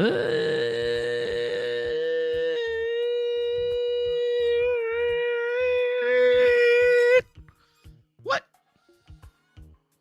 Yeah, I don't know. I don't think you can crack Veracrypt. Maybe you can. Can't Veracrypt be cracked? Unless you have the folder mounted and unlocked, it's virtually impossible to crack a Veracrypt password as long as it's got 8 or more characters and it was not using dictionary words. Okay. And then, yeah, if we look at the other encryption keys, yeah, those definitely don't look like fucking dictionary words to me, son. So we're probably not gonna, it probably ain't gonna work too well. You know, maybe there is that.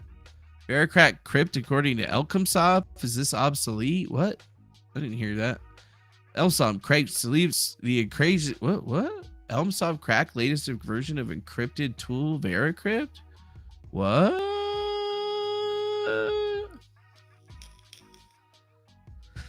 Veracrypt was cracked with an updated version of Elmsop Forensic Disk Decryptor. The utility helps expert extract on-the-fly encryption keys from the computer's RAM to instantly mount and decrypt Veracrypt protected light disks without running password attacks and bypassing it altogether. These on-the-fly encryption keys are Veracrypt's only weakness. Once these keys are captured, they can be used to decrypt.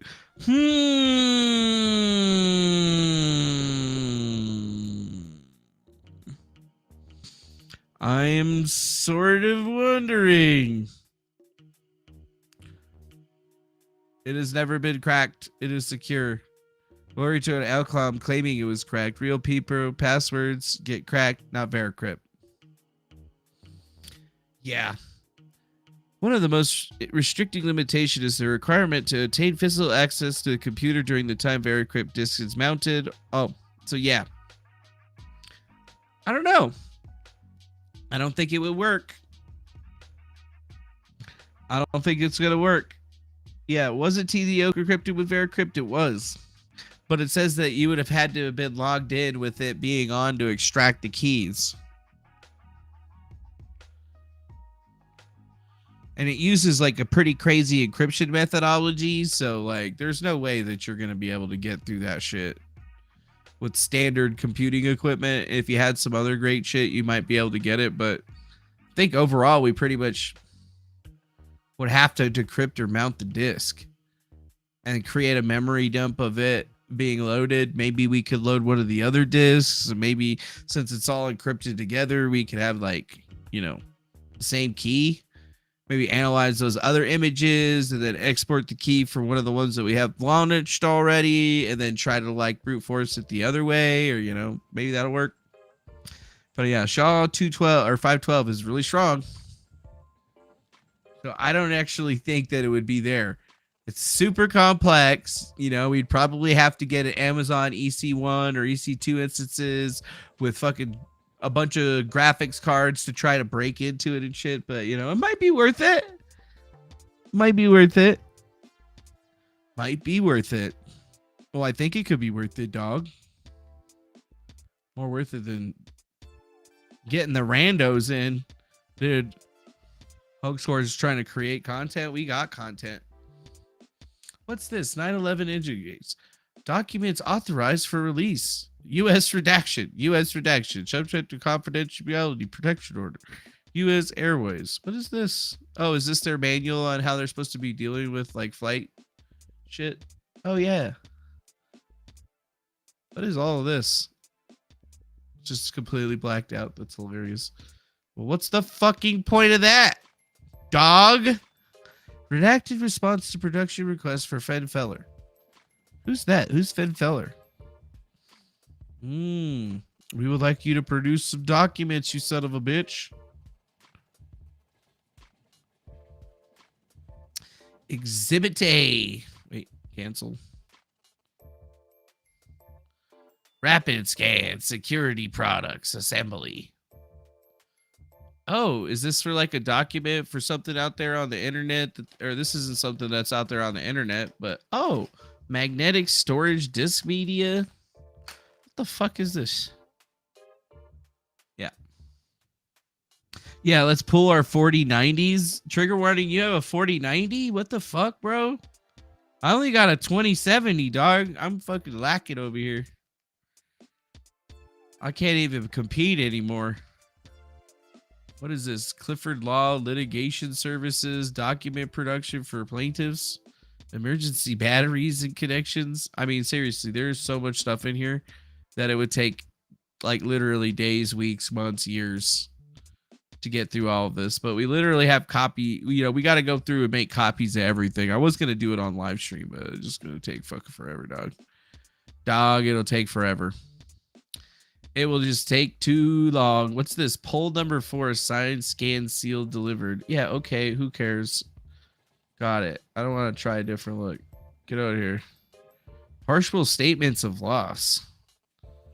October 10th of 2002. Laura McCreevy. I know buried somewhere in here are the actual lawsuit documents, the actual paperwork for the lawsuit, not only the lawsuit, but the actual documents from the insurance companies that have the actual policies and shit. It's pretty crazy. Yeah, most people only have 3090s now. I don't even have a 3090. I mean, dude, can you even get a 3090 right now? You probably get a 3090 right now.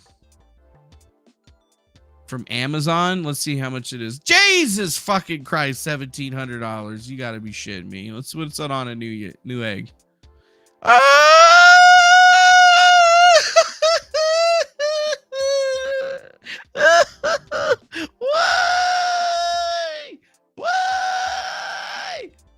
What the fuck?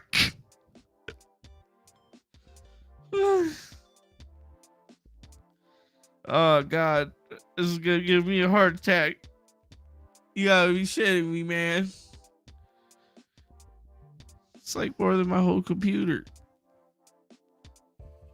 Bro, how much is a 4090? Oh, hey, that's actually not as bad. I'd rather get a fucking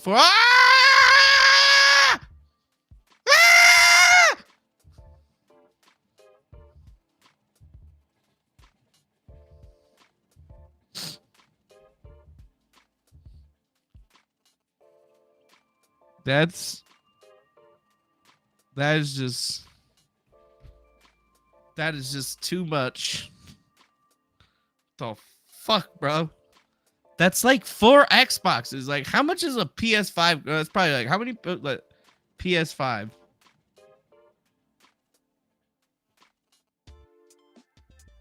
How much is a fucking PS5?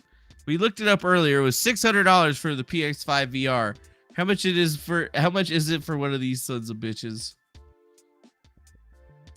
Buy now, pay later. Yeah. I just want one. God damn, son. $450 would be like $459 times like 4. Damn, son of a bitch, dude. It's like 5 fucking PS5s, bro. What the fuck? What the fuck? Barry Merritt says that he's got 10 RTX 3090s. Cool. Send me one. You only have 9, but then I'll have one, and then we'll be sort of equal. Jesus Christ. Dude, seriously. God damn it, man. Thanks a lot. There's Sam Adams 73 for that $2 in super chat. Wipe your tears with this. Why does everything have to be so expensive? Fuck, man. Oh my God, it's so expensive. Why is this gotta be so expensive? It's so expensive. They range $2,400 to $2,800. Oh my God. Oh my God.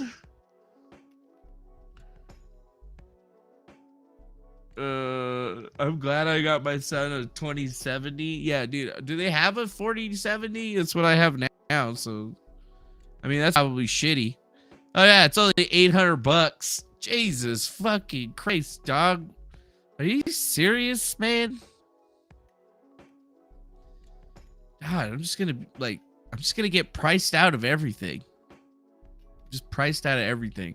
Even this is $1,200 fucking. It's like 2 car payments and shit.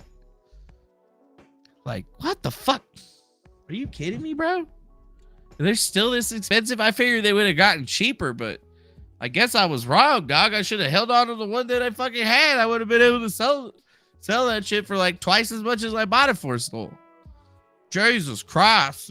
Jesus Christ. Please send money. Please send money now so I can get a new graphics card so I can actually play Star Citizen.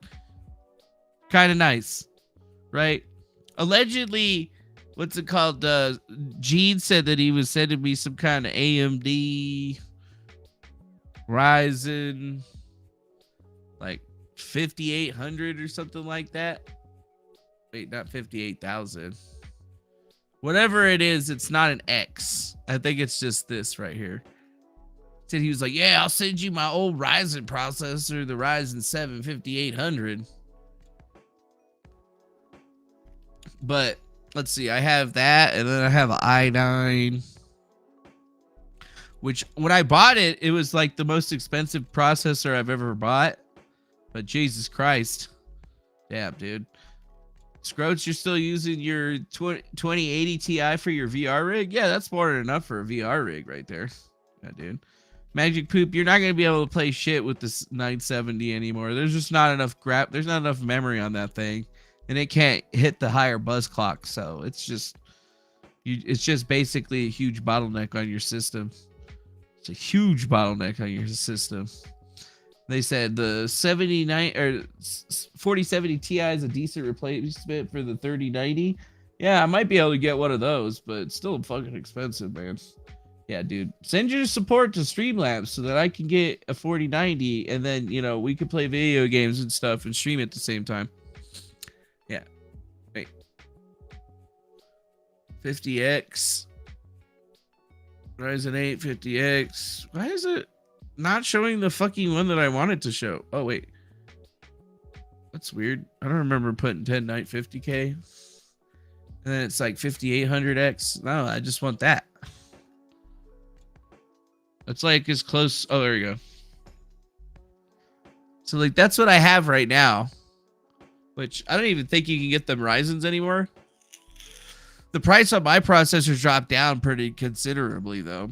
But it's a pretty good processor. It says that it's technically effectively better than the one that Gene is sending me. But I figured we could probably build it into like a secondary like stream computer. So, I could use one computer to play the games and then have the other computer just streaming it. That way it's better. And then, you know, I can not have to worry about setting other thing. Yeah, if I didn't get the i9 Raptor ripped, I couldn't even find it, dude. I couldn't find it. The best thing that I could find when I was around here was the 10850K. And then I have it water cooled with the 2070 and like 32 gigs of RAM. And that seems to handle pretty much everything that I do pretty fine, but it's like Star Citizen's such a beast that it can't handle all that shit. You know what I'm saying? Can't handle all that shit. Dismount all. All right, we'll dismount that. Yeah, and you know, like I can't afford a Threadripper and shit. I don't even know what like the new thing is. Somebody said something about Meta PCs. Let's see, Meta PCs. Let's see what their shit talks about or whatever. They probably have, oh, what? Lease to own? Who the fuck is leasing to own a computer? I did that once. That seems awful. What the fuck? Play tomorrow? Catapult?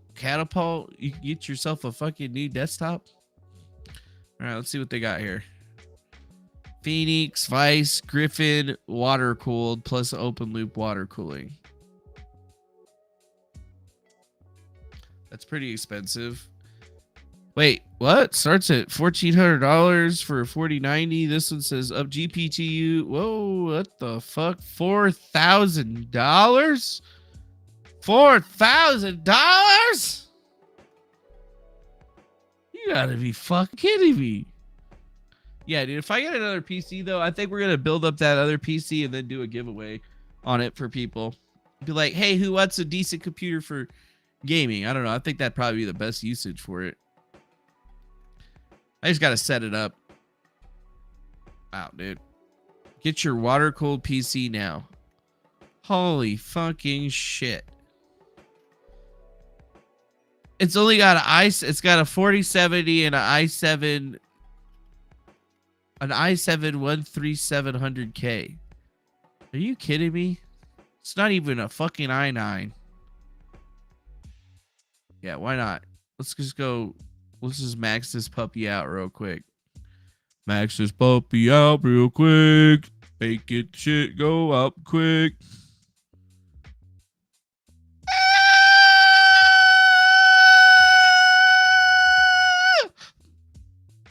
What the fuck? Yeah, I need to definitely get that Meta PC's promo code, bro. Might as well just get the ROG Strix and that shit too.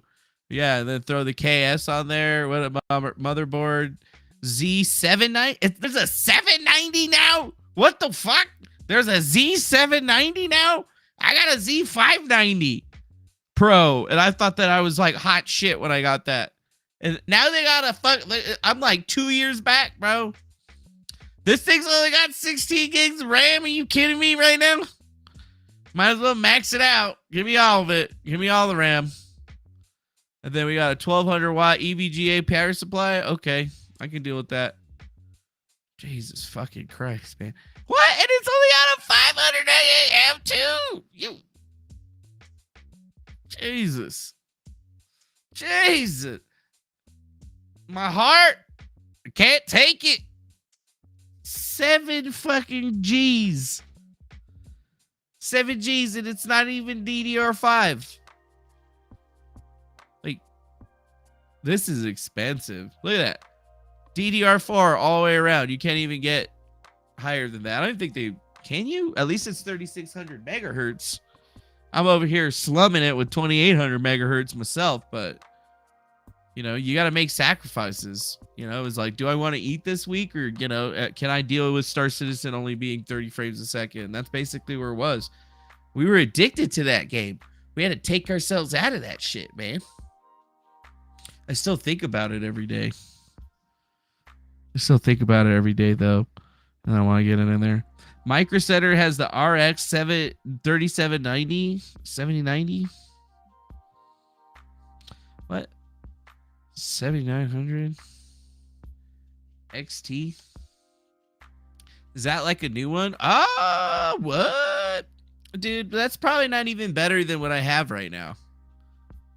What does it got? And every time I get fucking AMD video cards, I always take them back and I get the video version of it anyway. Unfortunately, the price cut only affects the 7900 XT. With only 20 gigabytes of DDR6 memory. That might be good.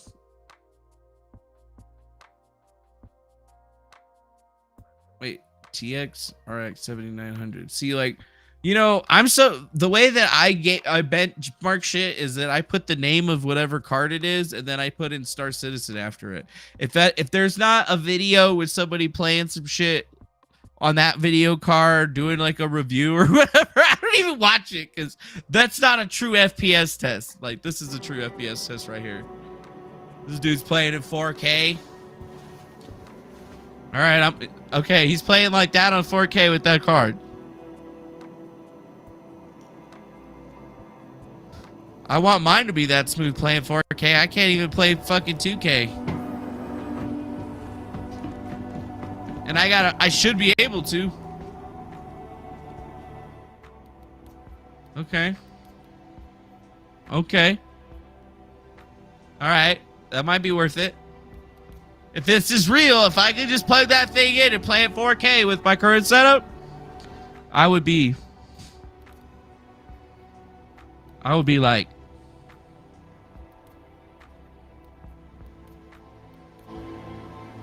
the fuck? And he's getting like 40 frames a second or something. Yeah, it says 40. Yeah, 40 frames a second at 4K.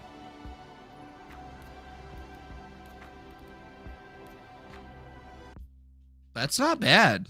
Actually, that's not bad. Clear winner. How does the RTX 4080 perform scenario? Everything, they're completely slammed at 4K. All Let's see.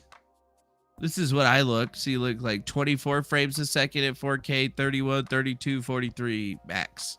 So definitely the 4080 is still on top, but 7900 XTX might be a good little thing. And have a good night, Virginia Olsen. Hopefully you be well. Star Citizen Performance, 2K, 4K, AMD. Like, let's see. 1050K. See if somebody actually is using what my setup is to figure that shit out. I used a Radeon and it lasted a week.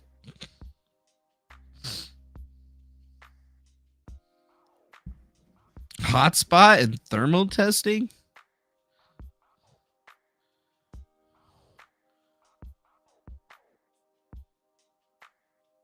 Everybody's got the Ryzen processors, though.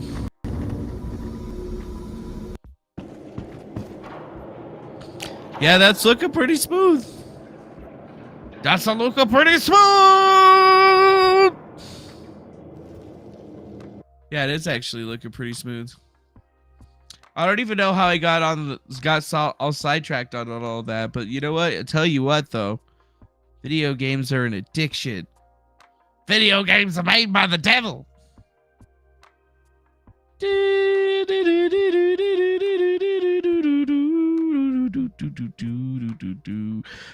boo boo boo boo boo boo. Boo boo boo boo boo boo boo. Just checking my DMs or whatever.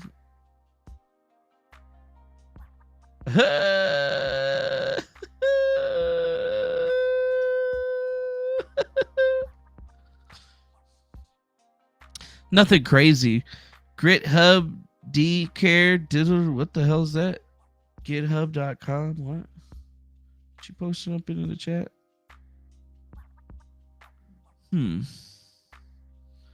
What's this? MK Decrypt. Decrypt key master key decryptor is a Python script to assist in decrypting archive volumes using recovered master keys for various TrueCrypt and other types of encrypted containers. Oh.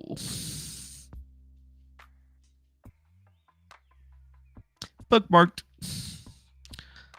Let's see though. It says Vercrypt. Does it actually say important? Vercrypt now supports 2 encryption algorithms and also added 5 new cascades. Yeah,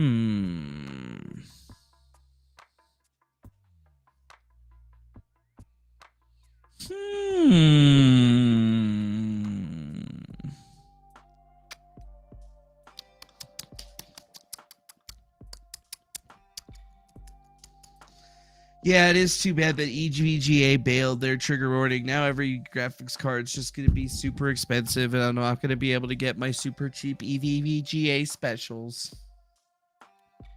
I think that's what I have right now, actually. Probably got one of those right now. I don't even know. Dude, I got this guy, Sparky's Tech Corner. He's just been tweeting at me like crazy tonight. And I don't understand why, dude. He's just simping hard for this divinity chick. Maybe she finally sent him some nudes or something like that. So he's just like full on. Screw this Defango guy. He's doxing everybody. He's the worst man ever. He's leaking everything. Bro, I ain't even leaked nothing yet, dog. I've just put out basic shit. You know what I'm saying? Basic shit from the internet. Whatever. I keep looking at most of this stuff over here. I haven't found any really new news articles. Just super strange. More of the same from the Democrats. And although I did see this one. Vandaliers played Tennessee concert in dresses in protest to the state's new drag bill. Oh, what? They went ahead and wore a bunch of dresses because they wanted to support gay rights? Congratulations. You guys are obviously some great people. Yeah. There's a drag bill in Tennessee. I didn't even know there was a drag bill in Tennessee. What does it say? Right here. Let me read this shit. Tennessee's new bill, adopted by the legislature and signed by Governor Bill Lee this week, aims to reclassify some drag performance as adult cabaret that violates obscenity laws by being harmful to minors. Performances will supposedly be restricted in public spaces or in places where children might see the act, though just how much remains unclear. Opponents of the bill are promising legal action. Oh, I see. So they're doing it in protest of an adult cabaret drag performance bill. So they wanted to stand in solidarity by wearing a bunch of fucking shit. Oh, okay. That makes a lot of sense to me. Yeah, we did go on an encryption busting tangent there, trigger warning. But that's good, though, you know, good. These guys are standing up for what they believe in. And yeah, this guy's definitely a LARPer or whatever.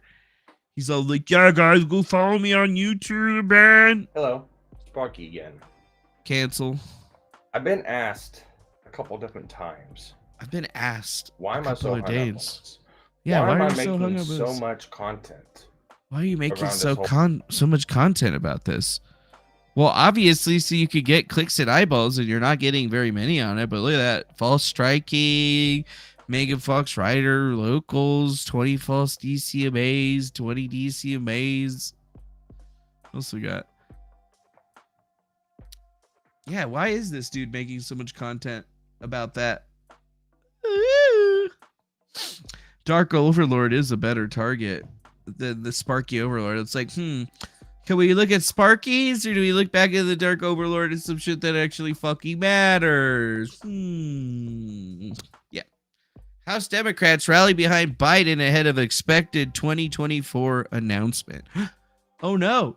Biden's going to run in 2024? That's a new one. I didn't think that was going to be real. Nobody told me that was a fucking thing. Yeah, it's a thing. It seems that during a visit with House Democrats at Issues Conference, the president said that he's got a lot of unfinished business and he gets the job done. So you know what that means? 2024, Joe Biden. Yep, that's actually going to be happening, and I know you're excited about it, just as excited as I am. Oh, I can't wait to have our Nazi in chief for another 4 years. But, I mean, are they really going to rally behind him? I thought they were going to try to get this dude fucking ditched out of this motherfucker. They still haven't put up, like, a new character that seems to roll the scene, so I don't know what the hell's happening right there. Oh my god, we got ourselves a super chat from none other than Theta Naya. For 1999 United States American currency, that says Hunter 2024, bring crack back. Yay! Yay! Let's get Hunter Biden. Let's get Hunter Biden elected, dude. If Joe Biden dies, let's elect Hunter Biden, you know? I think he could run a country. I think he'd probably still be less corrupt than Joe Biden. I mean, sure, he's got a problem diddling young underage children, but you know what? That's probably not the first president that's had that issue over the years. Let's be frank, right? Let's be honest. And thanks again to Theta Naya for that $20 super chat. We appreciate you. And we also appreciate them generous donations that you made offline. Thank you very much for your generous donations there to the Theta Naya. Always one of the top donators here at the Griftcast. So make sure you throw some love out there. But you know what? Maybe we get some crack back, right? You know, like get Hunter Biden in, decriminalize all the drugs. I guarantee you this dude would be in like Flint. People wouldn't even be worried about it. I figured I would just bring it up. Oh, yes, I figured I would bring it up. I've also heard shit about Tucker Carlson and the January 6 tapes. Let's just take a little look-see. Defending democracy, but you're denying people Insurrection Day information on the tapes. basis of which they can make their own decisions. How does that work exactly? Well, it's not democracy, of course. It's building a bulwark against your lies being revealed. And they are lying.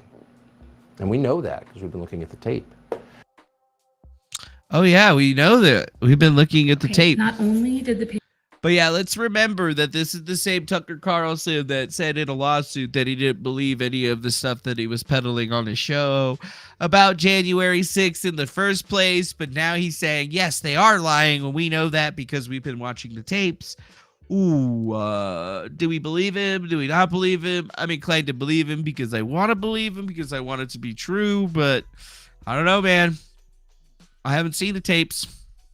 He's had it for a little while already, and they haven't really put anything out. They're still waiting to put out that exclusive because they have unfettered access, but we haven't seen a fucking thing associated with it. So hopefully Monday, as a Legit Corp says in the chat, will be the day that we will see it.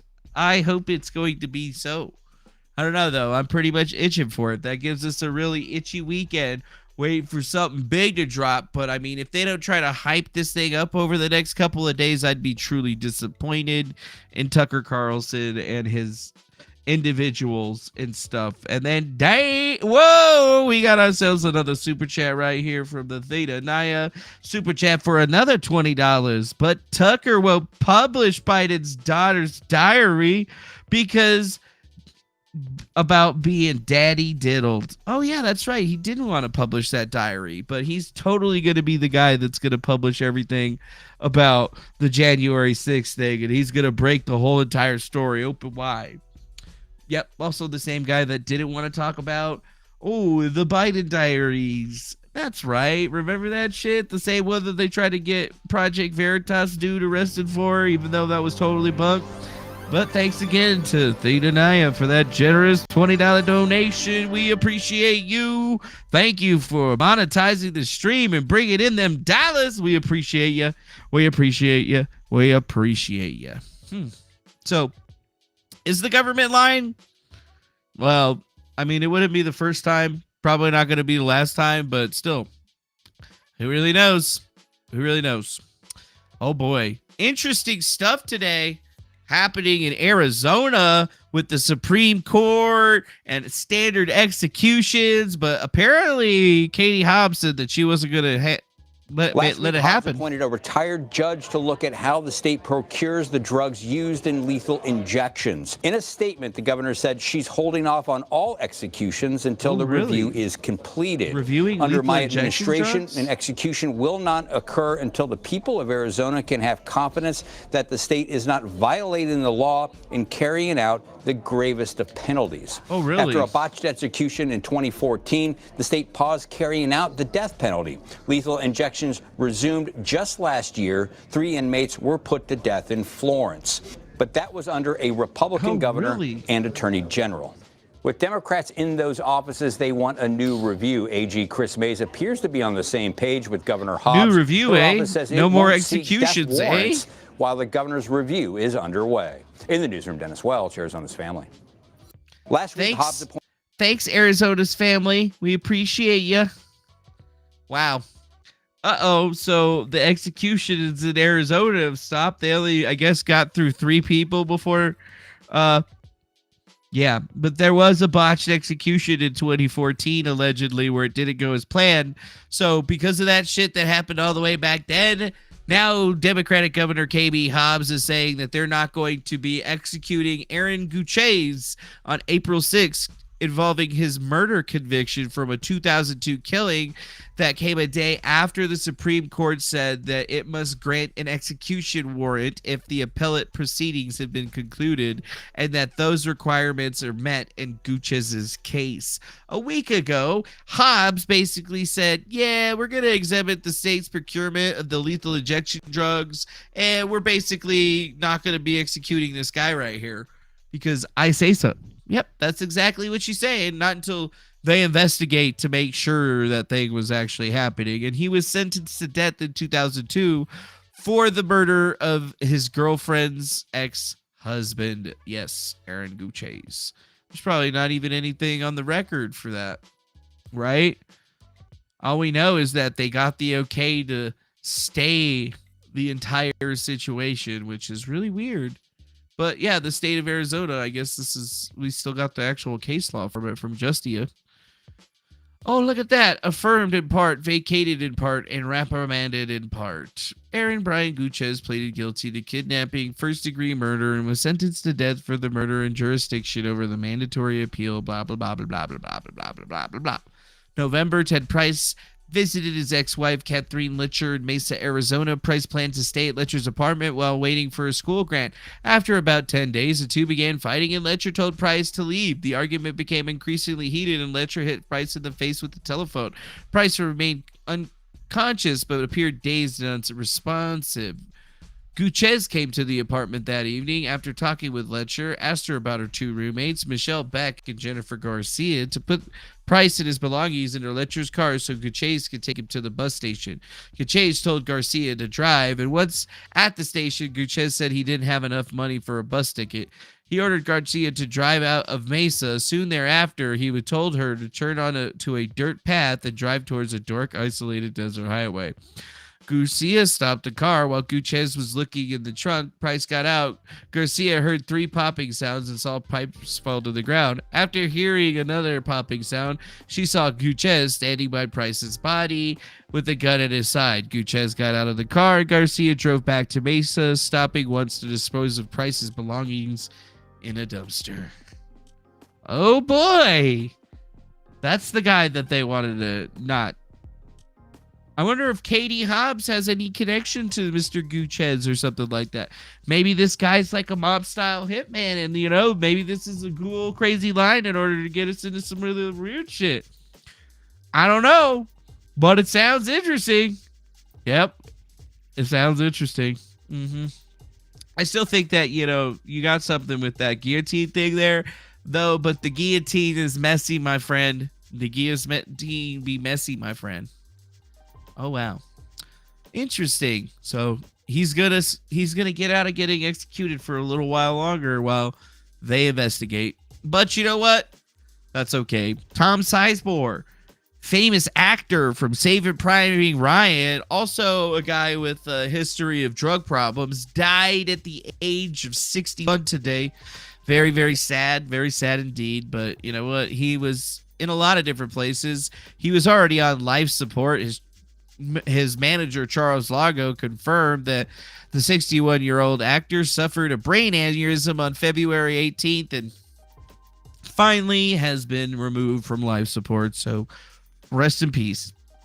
Rest in peace. Who knows if he was got the old jibby jab or anything of that, but we do know that all of a sudden we keep, losing a lot of people for a lot of times. And he had a brain aneurysm. He's been brain dead for a while as a result of a stroke, and has been in a coma under intensive care for a really long time. But it looks like the time is now, and they finally took him off that life support, so he's no longer going to be with us. So if you were a fan of Tom Sizemore, you might want to go check out Saving Private Ryan, or maybe any of the other movies that he was in, because he was in a fuck ton of them, guys. He was in a fuck ton of them.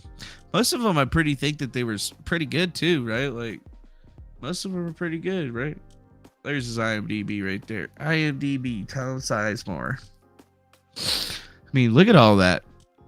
He's got Remembering Tom Sizemore, Black Hawk Down, Stranger Days, The Relic, Saving Private Ryan. I mean, he had a bunch of upcoming stuff too that was supposed to come up. The Donor, Mob Humor, Legend of Johnny Bones, K-Town, Someone Dies Tonight. I mean, look at all this stuff. So much stuff that was on the table for him that, you know, now is just kind of going by the wayside, which really sucks. And I mean, he's literally got so many different credits to this guy. Look at that. Natural Born Killers, Stranger Days. That's right. There's 2 other ones that he was in. I mean, it's kind of actually crazy, dude, how many movies this guy's been in. I'm still scrolling. There's just so many movies, television shows, whatever the fuck. This guy was in so much shit. It's unbelievable how much stuff he managed to get his ass into. So much love and respect to the family of Tom Sizemore and Tom Sizemore himself. We definitely lost somebody that was in a whole lot of shit. But you know what? There you go. Natural Born Killers, Detective Jack Spaghetti, dude. Old Detective Jack Spaghetti. Or Stagnetti. Enjoying the content, Host Wars says. Where do we donate? Oh, if you want to donate, the easiest place to go is to griftcast.com. Yep, it's pretty easy. If you just go to that little link right there, you can click it and you can go to the donation page. It's the very top link, by the way. That goes directly to us. Or, you know, you can use the super chat function through YouTube. Obviously, they take a cut in that shit, but that's how you could do that if you would like to do that. Oh man, whack ass Grifty, you suck, man. Everybody knows I'm just going out, man. It's all good though. CPAC didn't used to be this insane. Crazy town. Once the Conservative Political Action Conference's Blogger of the Years, these days they'd run me out of Trump Fest with pitchforks. Oh yeah, can't go to CPAC anymore, huh? There was a CPAC that was happening. I didn't even know. I mean, seriously? CPAC was happening? That's how much I care about CPAC. Let's see. CPAC. Holy shit. It was happening. And I wasn't even aware of it. How could have this been? How could this be? Dude, what? Yeah, become a member. Become a member, Hoax Wars. Become a member. Become a member. Become one of us. One of us. One of us. What the fuck? March up to 127K in BTC may be released to Mt. Gox's creditors. Wow. Wow. Yeah, I don't believe that shit, dude. I don't believe that shit, dude. I don't believe that shit, dude. Dude. Don't believe that shit, dude. I don't believe it. I don't believe it.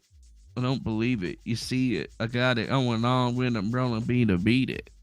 Huh. I'm looking at all the links in the Discord right now and seeing if there's anything new. Anything new in the Discord, man. Oh, there we go. Nordstrom's Rack's clothing stores. It says charges dropped against Savannah Anderson, the 28-year-old woman involved in a SWAT response. What the fuck? Oh shit! Hoax Wars became a member. Welcome to the membership of the channel here, there, Mr. Hoax Wars. Thank you for becoming a member. Welcome, welcome. Now you're one of us. Now you have to do everything that we say. No, actually, that's not true at all. That's not true at all. What the fuck, dude? Are you serious right now? Let me look at this thing. 8 days after brothel shooting, tweet says that charges were dropped against Moonlight Bunny Ranch worker. The fuck? Hey. No fucking video. All right, there it is. Come on. Goddamn ads and shit. Yeah, dude. Now I get stalkers. What? What do you mean now I get stalkers? I don't want stalkers, Daytonaya and a Tahoe. I want a Tahoe. Everybody keeps telling me that I got black SUVs, but I don't know where all these fucking black SUVs are. A woman working at a legal brothel in northern Nevada has been right by arrested where I after a live. shooting and standoff with sheriff's deputies. It happened at the Moonlight Bunny Ranch brothel in Mound House last night. 28-year-old Savannah Henderson is facing a number of charges, including multiple felony counts. The Lyon County Sheriff's Office says the Bunny Ranch called police for an argument between two co-workers. The Sheriff's Office says Henderson surrendered several hours later. Bro, I've definitely delivered food to this girl. I've definitely delivered food to this girl. Yeah. No new member? Yeah, they get stalkers in a Tahoe. Joking, of course, yeah. Hey, member is a member whether they're stalking or not. That's right. You're a member if you're a member, whether you're stalking or not. That means a thing. Wow, it seems interesting. Savannah Henderson, a 28-year-old, authorities accused of being involved in a shooting and SWAT response at the Moonlight Bunny Ranch on February 20, said in a tweet that charges against her were dropped. Henderson, a.k.a. Tiara Tate of the Dayton, Nevada, surrendered to authorities after reports that gunshots were fired in a dispute between two workers at a legal brothel. What the fuck? Dude, this is awesome. Metal Monster PDX just donated $5 in the super chat and said, just got here, wanted to say hi. Some of us actually sleep sometimes. Yeah, I actually sleep sometimes too. It's just usually during the day. And then I'm up at night because I'm a night owl. That's why I have an owl hoodie and shit like that, because I'm a night owl. Do you get it? Dude, I need to get this chick on the show, bro. She's probably going to think I'm trying to get some ass, though, which, I mean, it's probably expensive. We could probably look it up, though. Huh. Yeah, it says, a gif of kids dancing to Staying Alive was posted on Tuesday on her Twitter account and carried the message, me and the judge, after the judge stated my charges were dropped and I was proven innocent, not guilty. What, dude?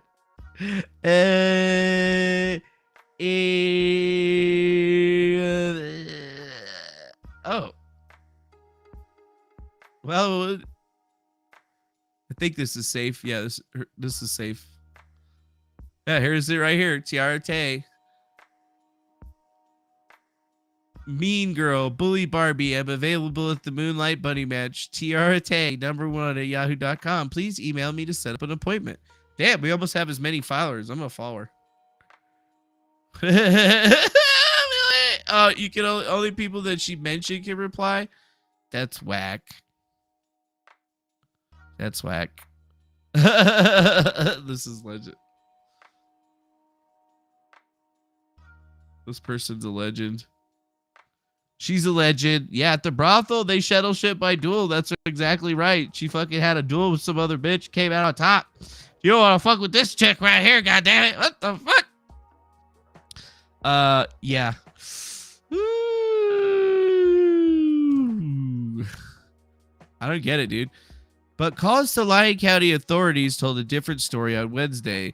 Lyon County District Attorney Stephen B. Ray said charges against Henderson haven't been dropped. Officials at the Dayton Justice Court are currently 2 cases involving Henderson, a felony case involving 3 charges, and a misdemeanor case that carries 1 charge. Nevada's Moonlight Bunny Ranch leads to brothel arrest. After the incident, she was facing 4 charges, convicted of felony possession of a firearm, possession of a controlled substance, and obstructing and resisting a peace officer, all felonies. A 4th charge of discharging a firearm is a gross misdemeanor. Her social media posts Tuesday indicate that she was released on bail, which was $86,000, according to Lyon County Sheriff. And Henderson says she's traveling the country. Next stop, Alaska. I'm free, traveling the world and loving every second. I board my next flight soon. Can't wait to dog sled again. Well, that's suspicious. That's suspicious. That's suspicious.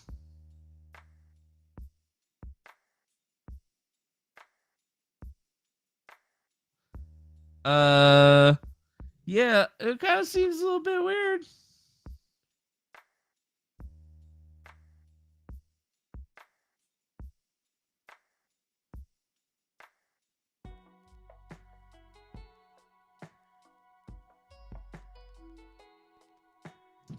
That looks safe.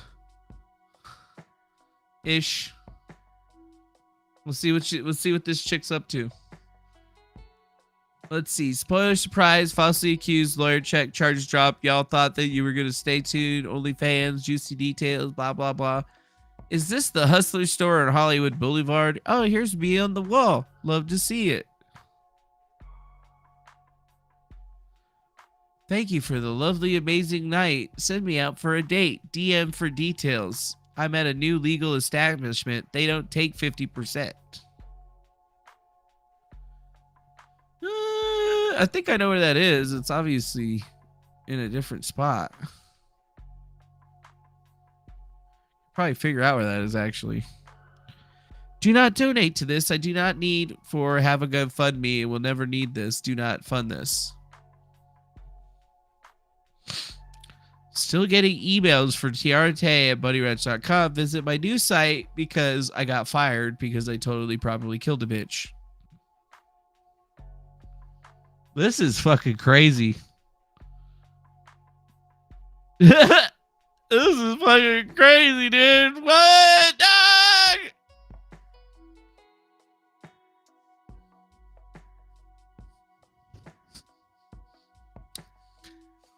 Okay. Okay. My Alaskan vacation is phenomenal. I've been going state to state, having the time of my life. Can't make this up.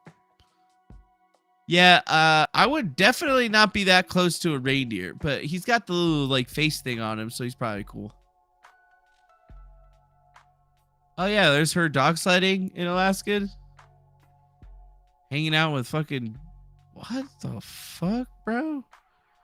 28 new cash apps, 108 new emails. Thanks everyone. I'm getting around ASAP. Appreciate everyone's financial support.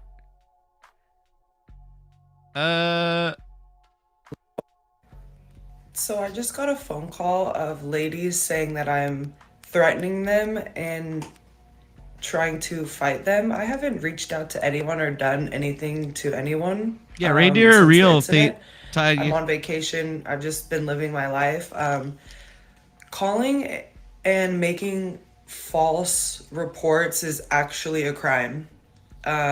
Making false accusations is actually a crime. Keep that in mind. So yeah, keep that in mind. Look at that. She's on vacation. What a vacation.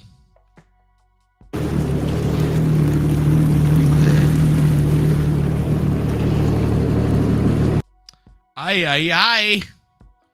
Here's her shooting guns. Great way to end the night. Wait a minute. 8 days after Moonlight, after brothel shooting, tweet. Oh, yeah. Yeah, dude, moose will try to stop you. Deer will try to stop you unless they're like, you know, friendly, but it's hard to find a friendly deer, I guess. Prosecutors haven't returned messages. Kind of crazy, actually, just finding this little piece of information. I didn't think that that would actually come up. I was just like, wait, what? Love the bully party. Clients love it, but girls don't hate it.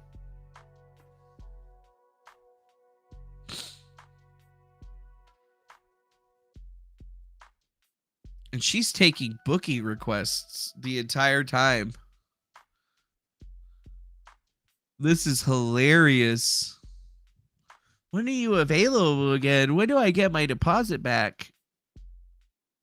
Tiara Tate at Bunny Ranch to email me. Proof my Bunny Ranch email still works. My last email received right now. Excited for tonight. aka the Bully Barbie, aka the meanest girl in the world. I am leaving the ranch to a different legal establishment. This establishment does not take 50%, which means you will be spending more time with me opposed to having your time cut in the brothel. My clients are following me outside of the ranch. Thank you. I just want to say I appreciate your guys' support and thank you for leaving with me. Your deposits are refundable. They'll tell you that they're not. They're lying to you. Your deposits are refundable. Get your money back. Come spend it with me. Let's have some fun. Thank you again for all the support. 50%, huh? Yeah, another legal establishment I'm hired at. If you have any questions, please DM me. You're doing what Dennis taught me, capitalizing and make money off of negative press. You're an idiot if you didn't think I was going to use this to my advantage. You can't shut down my Bunny Ranch email unless you have my Wix account password. I'm still receiving emails at tiarate@bunnyranch.com. Her rate for interviews is $5,000. Wow. Book for a couple of podcasts and interviews, but make sure to stay tuned to my page for details. My rate's $5,000 right now, so if you're in my DM requesting interviews, keep that in mind. Thank you. Still answering DMs, getting messages all around. Yeah, dude. You think she won a trademark strike, right? Speedy weeding it out. Got a nice hiney. Just saying. Yeah, I think that too. This is crazy. But there's Tiarte right there. Mean Girl, Bully Barbie from the Moonlight Barley Ranch. Got pictures of her with Doug Hop. Yeah. Hanging out the Atlantis. This is nuts. This bitch fucking blasted. Let's see. 500 follower plus follower request, 0 for you. I protected my tweets so people are forced to follow. Any articles or media can bait me. Blah, blah, blah. Mugshotties.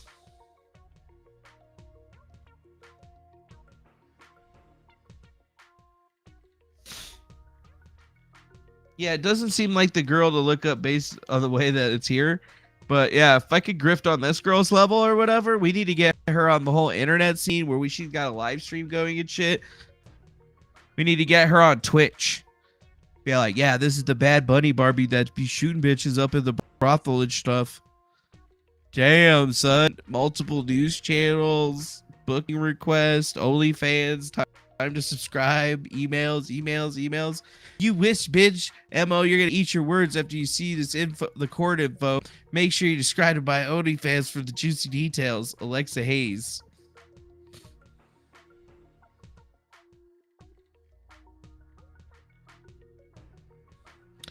Been released on bail, paid $8,600 immediately. Let's not act surprised or know you're all no, I keep it on me, and the only substance I fuck with is weed. My lawyer fire. I look forward to court. Thanks for everybody keeping it real.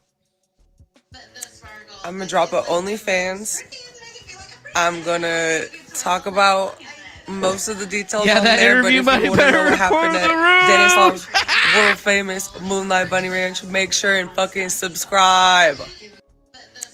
I'm gonna drop an OnlyFans. Yeah, she's world famous.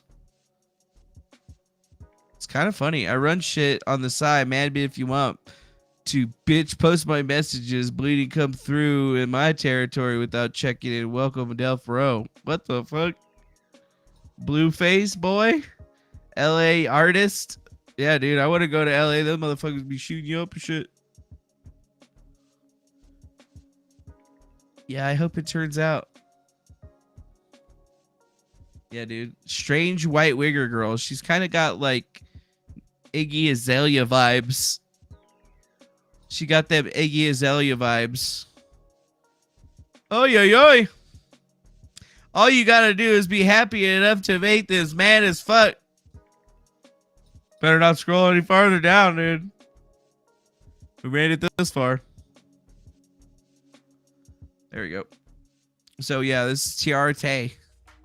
And then there's her picture with the Hoffinator who got taken from us, but she's definitely came up on her followers. She doesn't follow very many people though. And she's actually followed by somebody that we know. Brian Casper. You sick son of a bitch. You son bitch. Wow, I can't believe that we got that far into this. She definitely looks way different. She definitely looks way different than her picture. I mean, that's got to be an old picture, like she said. That can't be the picture from the night that she got arrested. She probably would have still been wearing all of her like makeup and shit. What do you think? Was it like a filter? What do you use? This 9 out of 10? What do we say? 10 out of 10? 7 out of 10? 5 out of 10? 1 out of 10? What's your thought? What are your thoughts here? How hot is this mugshot? Hot mugshots. Hot mugshot. Hot mugshot. Savannah Henderson. Passable. 10 for a mugshot, dude? 10 for a mugshot? Okay.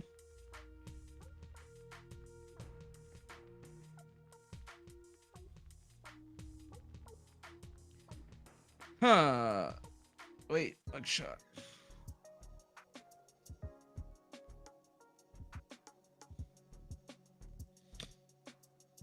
Interesting. That's a lot. That's the freaking mugshot that they put on Law and Crime and a bunch of other websites. So yeah, we'll have to see. Griftcast, what's the topic? Encouraging young impressionist women to self-inject by themselves and weaponize sex and monetary requirements when debating is obsolete. Not sure what that means. Not as hot as the mugshot guy, says Naya. Got that. 10, says Squiggles McJr. Ooh, mugshots people usually busted up looking people. That's right. But if it's 5K, I mean, that's really what you're paying 5K for. Would you pay 5K for that is the real question. Per interview. Would you like to interview me with your penis? I will speak right into your microphone for $5,000.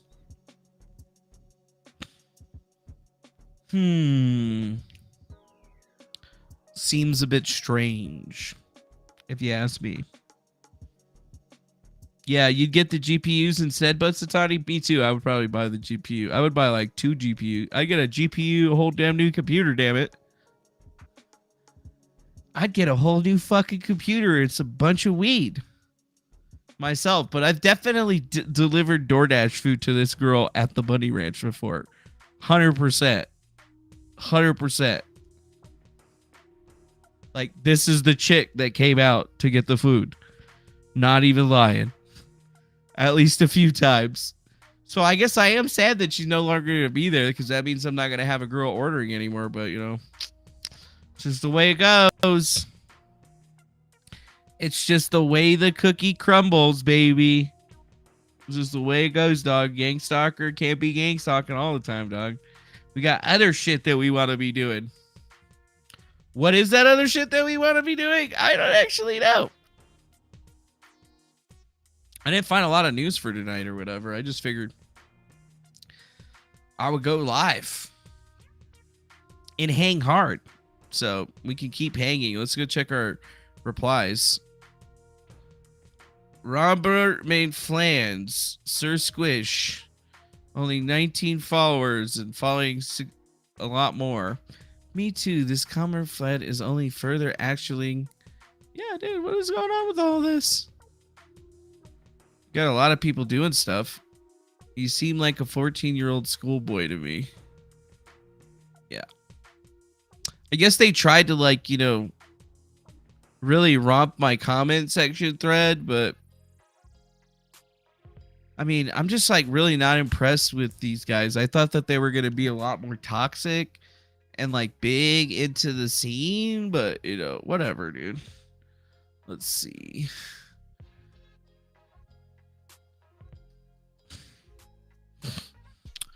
Let's see.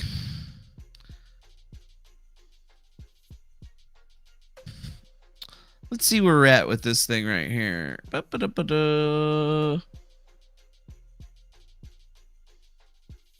Right. Forums. Nicholas Rekieta lawsuit. Time has come for Nicholas Rekieta's some forum. Ethan Ralph versus Nicholas Rekieta. I think this is the newest one or whatever. 35 pages. See if there's anything new. Ooh, yesterday. So this lawsuit entering the stupid realm of the poet, the frick, blah, blah, blah, blah, blah. What is this? Let's expand this. My ethics complaint against Schneider is growing by the day. Ethics complaints. Interesting. Things I want. Monty being required to produce the entirety of his filmography. Schneider family being deposed. Following Schneider being booted from a case or quitting because he didn't like how crazy Monty was. Sanctions for some kind of optimal but not optimal. Whatever.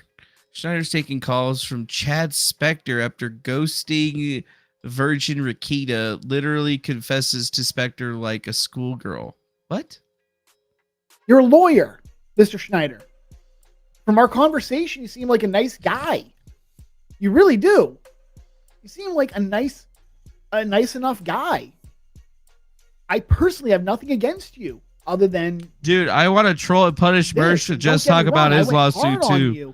But I was acting under the impression that you willfully knew all this was wrong and you still put it out there. Now, Mr. Schneider has said that his client did not see the complaint and could not cure those deficiencies, such as where he lives, because he didn't see it. Apparently, in Minnesota, you have a general complaint and a verified complaint. I think that's what he said. You're out. So you want me to go back and listen to this vid a bit more?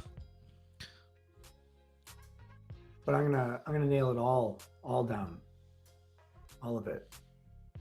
What a piece of shit this guy is. It's amazing.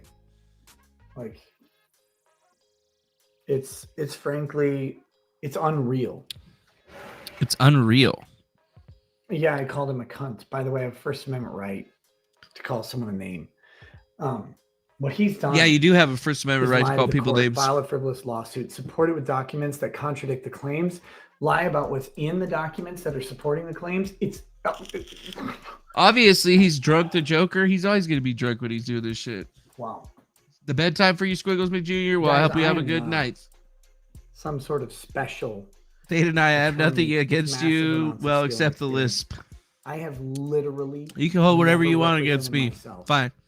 As anything other than a small town lawyer with a couple, like at the time. Mish is going to grift so hard to sue Jesse. 3 years of experience, something like that. Actually, that's a good one to think about. There's probably a thread on Mersh too that I need to go look at. Let's see. I think I actually appear in Mersh's thread at least a couple of different times, but I'm more than happy to go after that. Let's see. Wait. Let's try Mersh lawsuit. Wait, I fucking spelled lawsuit wrong.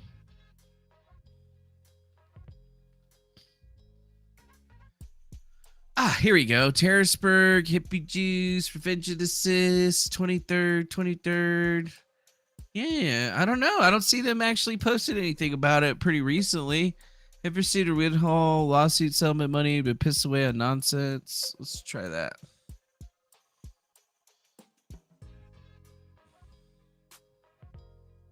Probably be later on. It says, who has displayed more exceptional behavior in this thread? Mersh, hate followers, both equally. I'm a porcelain alt. That's funny. All right, yeah, we'll just keep that up there and then go back to this. Small town lawyer with like 3 years of experience. Yeah, is Fair and Balance hiding in the chat? Laugh and kind of translate some shit to the world. Make the law easy to understand for lay people. Have some laughs, drink some liquor.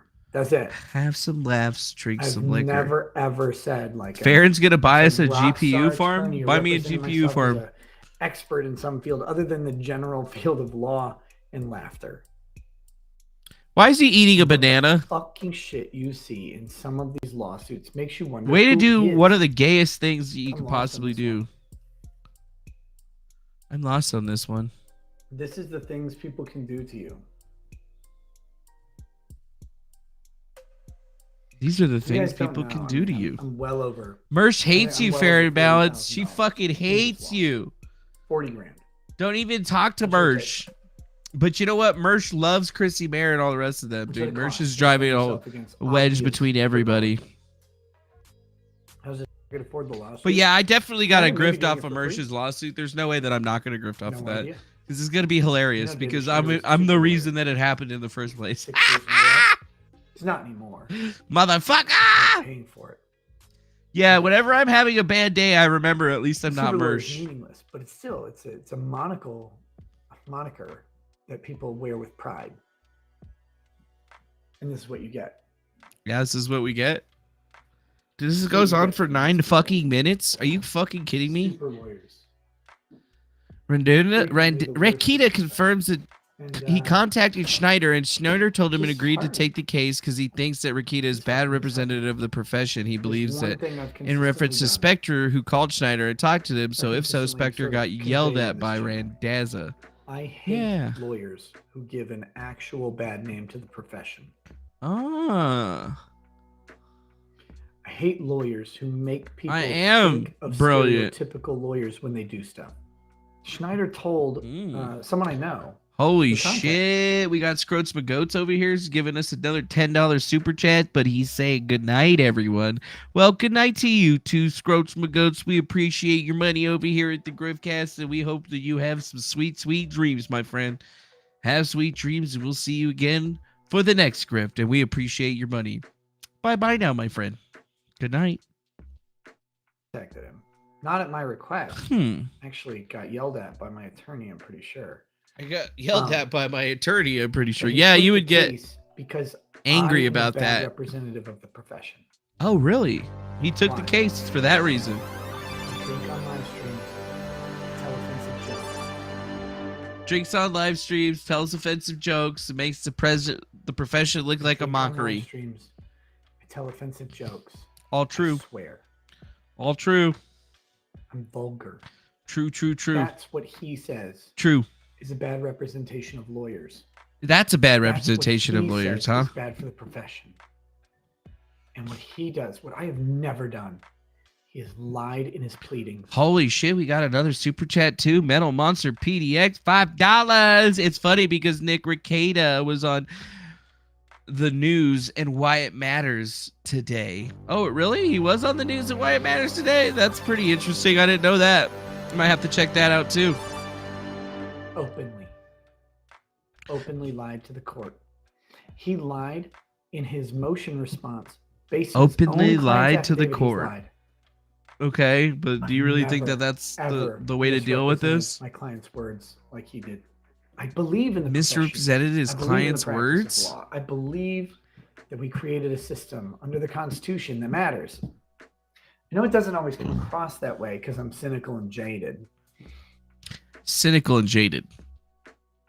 So the lawsuit is entering the realm of stupid. If he got famous, people want to chunk their flesh of Nick Ricada in shark-infested waters of lawyering. That's funny, dude.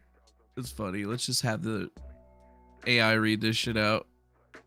That's why I like forums. The mass shooter Ron Soy said, "Can we have a poll in this thread about the desired outcome? For example, decisive Requieta or Montegraph victory and a few other options.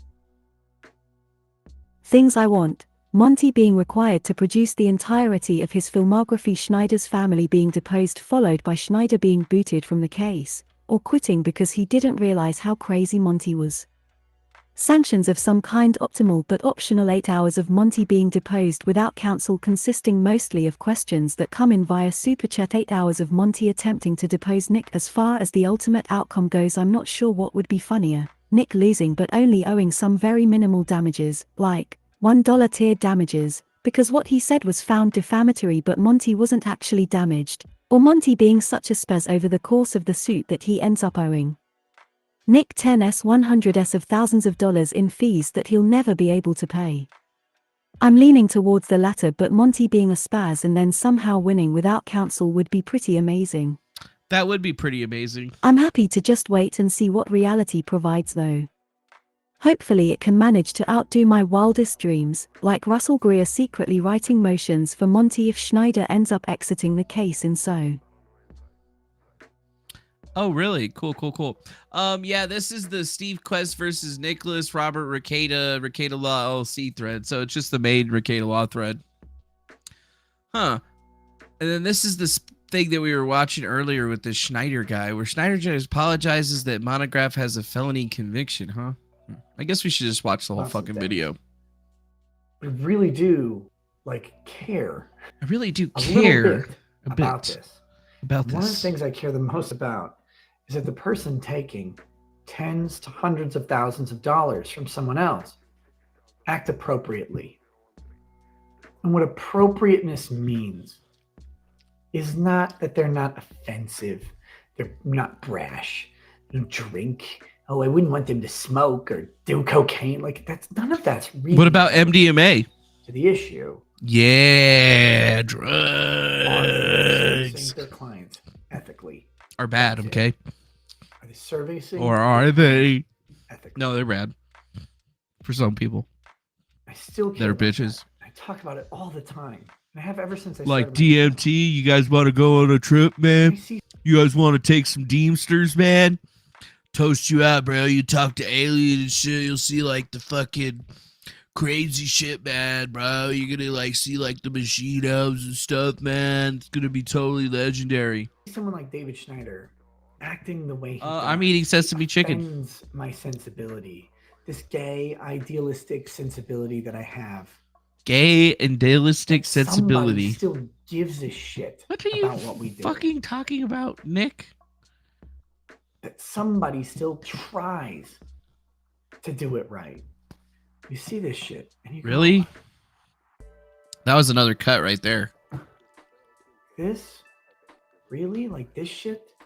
I don't Dude. need to be bummed about this. I really don't. You are bummed about this. You're making me bummed just from listening to you. A general complaint. The client doesn't have to see it. The lawyer just files it, and that's what he claims he did. The lawyer Whereas with a just verified files it. complaint, Monty would have to sign off on it. Okay. I'm not So, sure I completely. Is this the buy it. video where the By guy's the way, supposed to be I just wanna talking make to this the very lawyer? clear. I love Schneider's taking calls from Chad Spector after ghosting Virgin Rekieta. Literally confesses to Spector like a schoolgirl. Wow. Let's see. Again, the conversation I had with David Schneider earlier was amicable, no yelling. We weren't talking. Well, kind of talking. They were amicable? People on the Amicable, phone. motherfucker. Okay. Amicable. He seemed like a nice enough guy. He really fucking did. So he did talk to him I just want probably. to make that very clear. He seemed like a nice guy. He was on talking about the Murdoch trial. He legitimately seemed like a nice guy. Hmm. I had no issues talking to him. Very professional, very polite. Okay.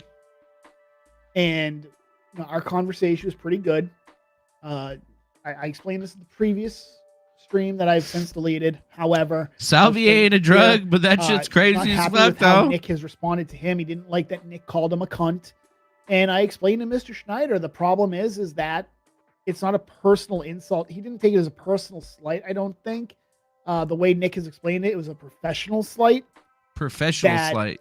He called, emailed, even showed up to your office, tried to get an extension, and you blew him off.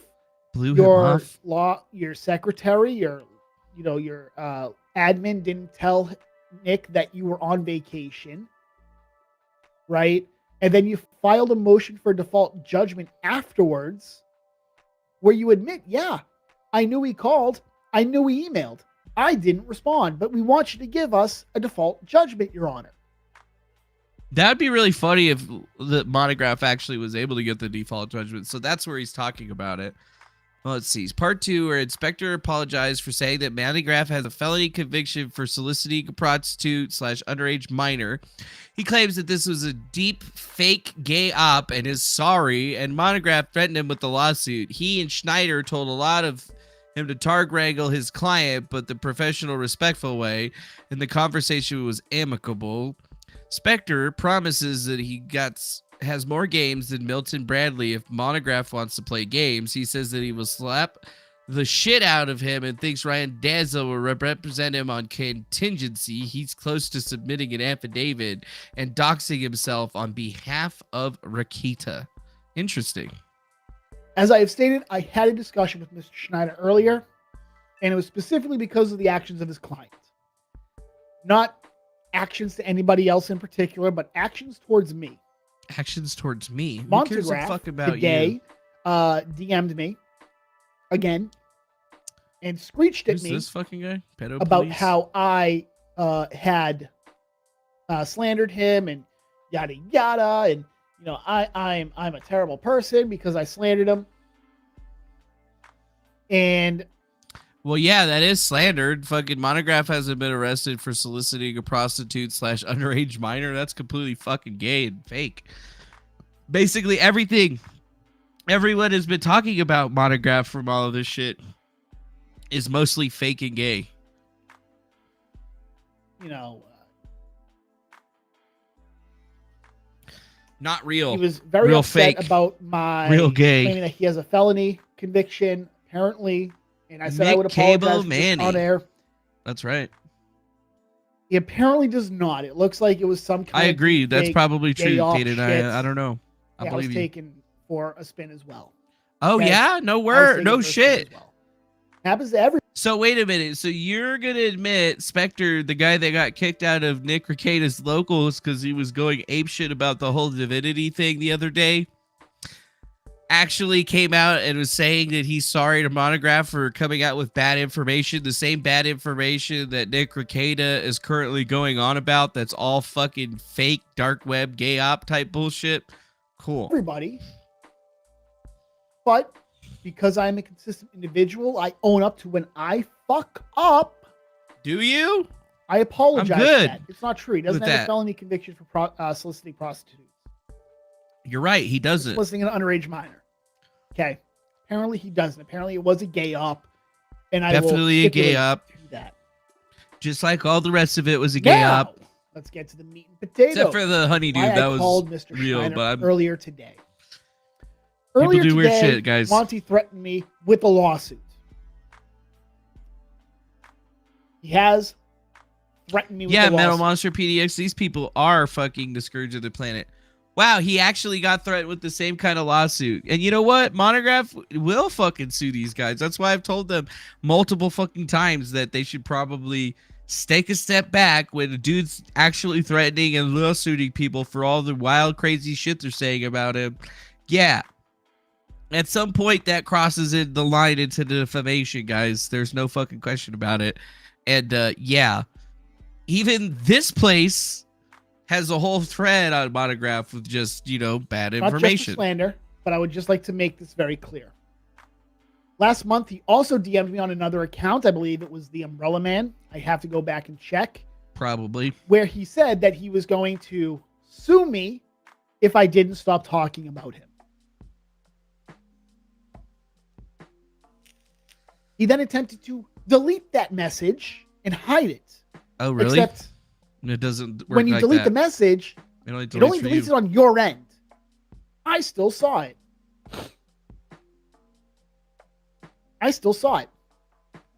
So given that he said that, and given comments he had made in my previous streams, in my chat, that he then deleted about suing me, and also a comment he made to Nick, or about Nick, where he said something along the lines of, if Nick just didn't talk about me, none of this would be happening. I felt it out of an abundance of caution, Out of an I guess abundance you of could say. caution. You Huh? call Mr. Schneider and basically tell him to tard wrangle his client. I was very professional. I was very respectful. Very. I think that's enough of that. So I guess that gives us a little bit of insight as to where we're going on these guys. Death penalty for both parties. That's hilarious. Someone explained to me how Spectre ended up involved here. I hadn't seen hide nor hair from him in months, and then bam, pitied face, stolen valor, lawyer LARPer has his grubby prints all over the place.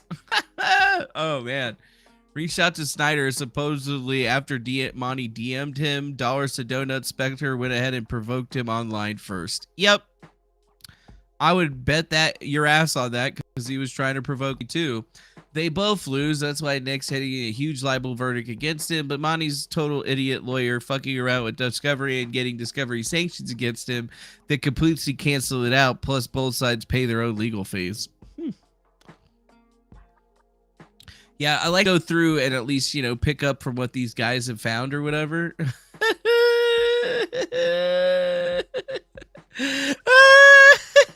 That's funny. Yeah, that's super funny.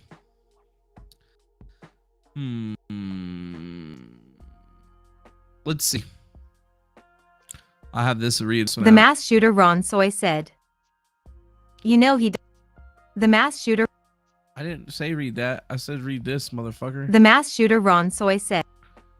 The mass shooter Ron Soy said, "You know he doesn't respond well to people telling him what to do. So your advice is actually reverse psychology to get him to die of alcoholism." Probably right.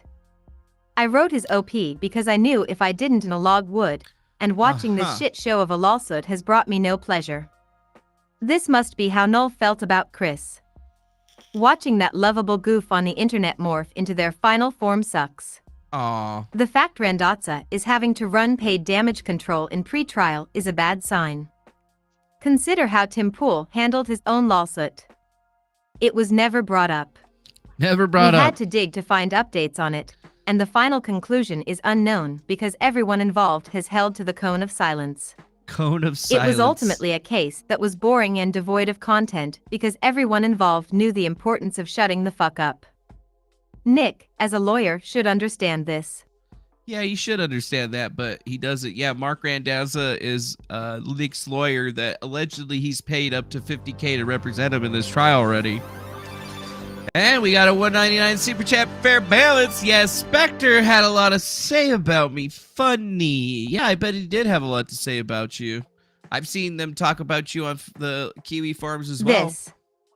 I am 100% standing by my layman's diagnosis of sleep deprivation psychosis at this point, exasperated by alcohol abuse. Randazza needs to demand his client present before a doctor as a condition for further representation as due diligence. If anything, that could be mitigating evidence in this mess. Like quote reply. Mitigating evidence, Thomas huh? Tallis. Interesting. Interesting. I like it. I don't understand why it keeps on not... Ooh, what the fuck just happened there? We just got hacked. That's what happened. Spaded Dave said. Well then he's just plain wrong. 595.02 MN statutes. Now, whether or not this would be relevant given that the lawyer isn't the plaintiff and Monty is... God, why is it not reading it? Why is it not fucking reading it? Whatever. I don't think you're wrong in saying misstated the law, but I think it's pertinent because the marital privileges between a party and their spouse, not between the party and the lawyer's spouse, who should not be the one and the same person until such time as the state decides to legalize some sort of polygamy. Schneider's wife would be examined against Monty, not against Schneider. Therefore, there would not be some serious equity problems with offering statements of a person and you're pleading to support the element of tort while not allowing them to be cross-examined. I think a constitutional right to cross-examine your witness brought against you would trump these statutes. Interesting. There's just so much insane drama that you can find out from the Kiwi farms. It's unbelievable. I just keep up on the different cases and whatnot to try to figure out what these guys are actually talking about and posting up for. This is a lot of stuff that you have to do in the back channels to really keep up on all this shit. Because you'll start to notice that it's the same couple of motherfuckers that are coming forward on all this. All right, now let's go look at fucking Mersh. So, you know what? We looked at the updates from Kiwi on that one. We're going to go look at the updates on Kiwi from the Revenge of the Sis lawsuit to see what they found out about it, and then we'll backtrack. But yeah. Let's see. What's this? John Andrews. Whoa. For real, all these cocksuckers are fake. All of them. I'm done. Done being friendly. Done leaving my city to make gay ass appearances. I'm done. Fuck all these people and their whole assholes. Damn, Mersh. What a dick. All right, what do we got? We could be talking about Ralph or the bald guy from Gas Digital. He's also going off a fan who's dumb enough to think that ROTC and Mersh have potential not worth capping, but so much of this, if anyone's interested, I could see it on his TL. All right, let's take a look. You could have been a force for whatever the fuck I believe you and you projected onto you. Grow the fuck up, all of you. I'm only going by what you believe in and what you don't believe in. I watched the show long enough to get a pretty solid sense of that. Who are you kidding? If the convictions are as elastic as you want us to think they are, you wouldn't be so scared and blackpilled as I am. Your problem is that your peak years were between 15 and 22 and you remain frozen there. Mature and balanced people have moved beyond it. You think doing drugs and drinking makes you cool, edgy boy, but you sneer at the nerds who've come up vaulting way ahead of you. Become a nerd. Yeah, be a nerd. Be a nerd. That's kind of funny. Not that funny, though. Ew, Mersh is such a womanly fag. God, I don't know what it's like when he invited to do comedy hour. Who would invite Mersh to anything related to comedy? He's only funny unintentionally. I'm surprised no evil bastard has ever done the Windy City Heat. It's the only comedy tour of just terrible comics. Sounds like Chrissy Mare's Content House expedition to Florida. Porcelain made a 3-hour interview with Andy Worski. Public. Okay. Here's a good one. Couple tree things. I know who got me popped, and it wasn't the Turks, not from the lack of trying, but nobody gives a fuck about the Turks. Chad Munzak, I'm not going to hang out with you in Orlando. The only thing less cool than hanging out with the 39-year-old unmarried drunk is hanging out with the 48-year-old unmarried drunk who steals. I'm cool with that Star Wars girl. Never was it. To all the eager haters, give her a chance to hate me organically. You guys are too eager to start shit.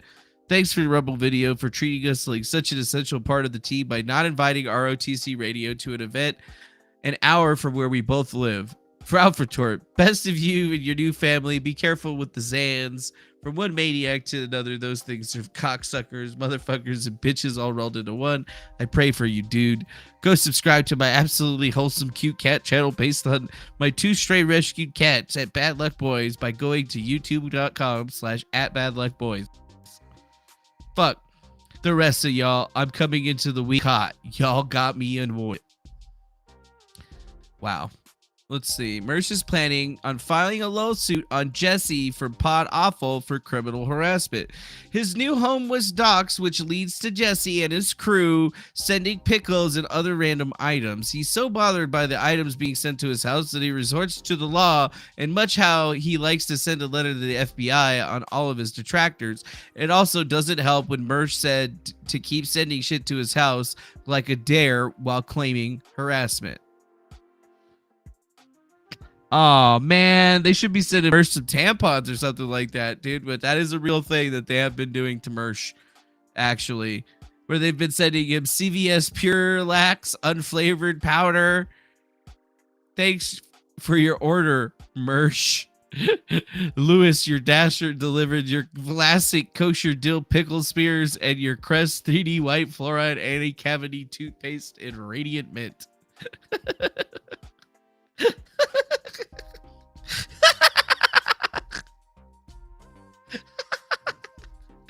Holy fuck, dude, you gotta be fucking joking me. Jesse, you fucking bully. Courtesy of Alan Powell for clipping. What is this? I'm going to get you convicted of criminal harassment.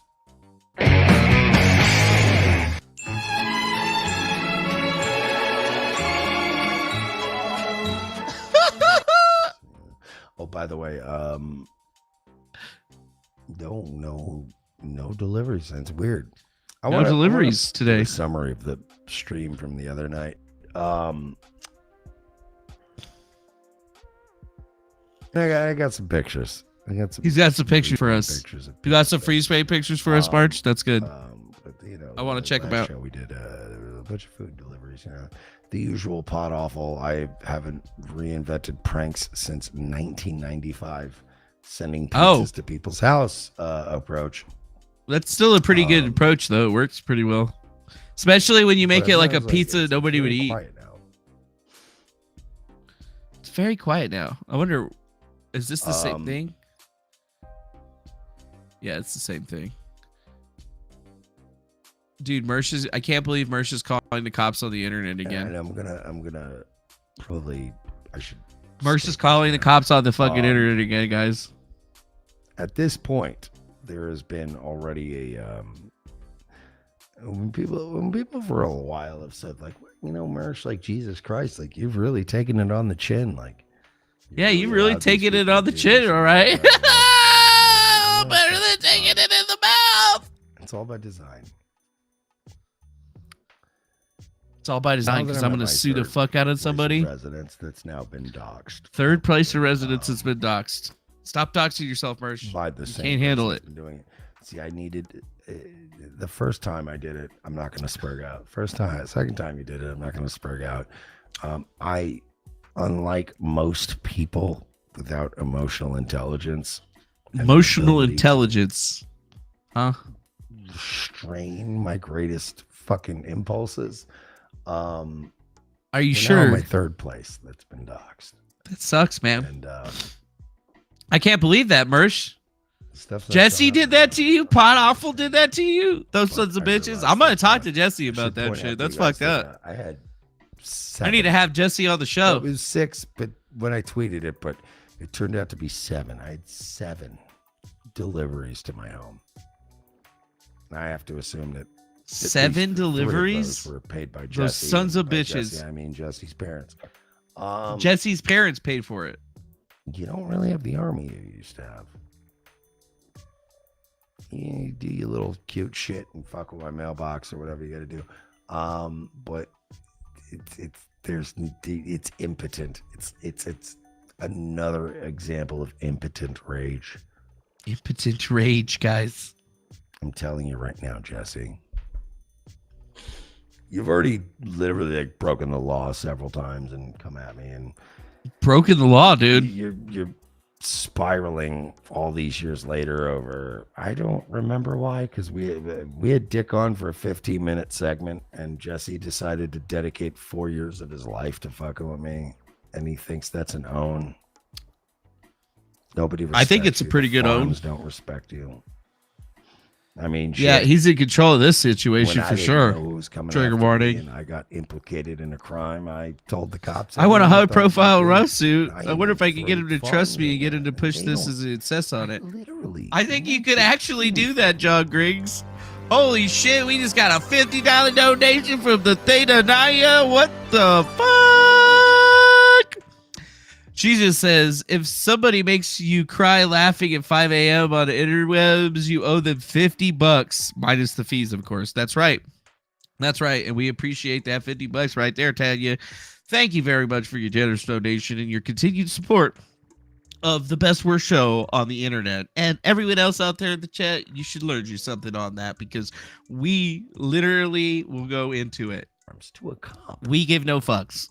And they don't thank you very much. As much as they hate you. We appreciate the shit out of you there, Tanya. Everyone despises you. Thank you, thank you, thank you. Despises you. Your life despises you.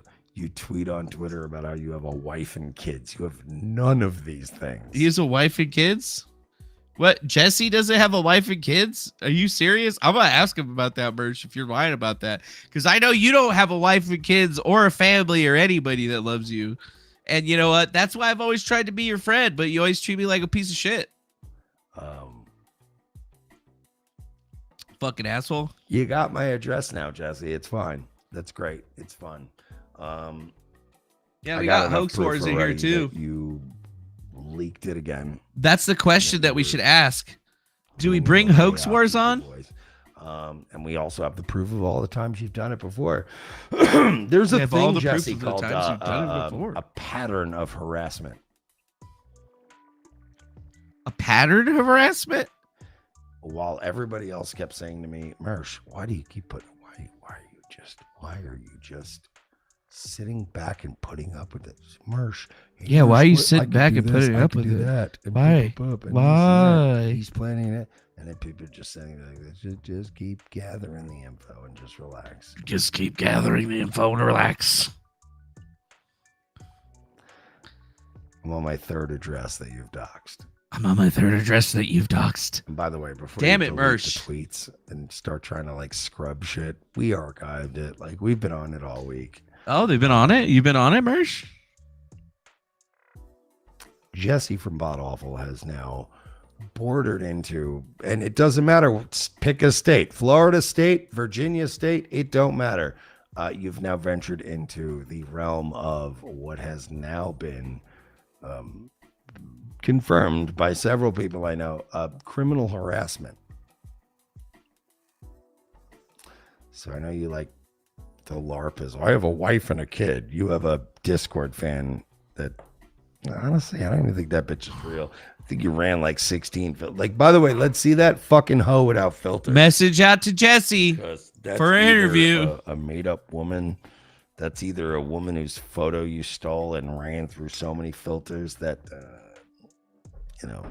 the Google image reverse search won't figure it out. Or you really have right wife and kids. Like, one of two things is real. One is you're either faking and still doing your gay ass Peter Pan shit on the internet, or you do have a wife and kids, which is something you said to somebody in my thing recently. You're committing crimes now. Part of the reason I always sat back, it's always just let him keep going. Let him keep going. Am I gonna lash out at every little thing? Do I lash out at some things sometimes? Of course. It's part of my nature. It's part of my gimmick. Cutting heel promos on the audience. The difference. I went ahead and pulled up Jesse's Twitter account, and you can see that there's definitely a lot of shit going on here. Neither account was me. Cog Jesse derangement syndrome. Let's see. I have a feeling when the judge sees the video of Mersh admitting to looking for a payday and literally asking for it to TJ you're happening, it might have a negative effect on his case. I don't know. I'm not a wigger. Oh. Reddit moment. Cog is British Mersh. What the hell's going on here? There are currently 6 Alex Stein videos on my channel making him the most covered dude. I've talked about the abortion of legal threat on mine and multiple other shows. Mersh lives in a state of deluded fantasy. That state is called Florida. I don't know. There are other people, certain pimps on a blimp, that threatened to sue him, and then he backed off. Yeah, hoax wars. Pimps on a blimp might want to be certain pimps on a blimp in funding my lawsuit. All I'm saying is tread lightly with me. So Alex Stein is gonna fucking go in his lawsuit? Look at that. On the Mersh lawsuit, I've contacted my attorney both here in Australia and back in the States to determine the best course of action. Both teams have separately assured me that Mersh is legally both gay and retarded. Oh, fuck. Oh, yeah, I'm pretty sure it says fat somewhere in those files, too. Yep. Checking my notes. Yes. Yes, it does. It does say that Mersh is fat and ugly.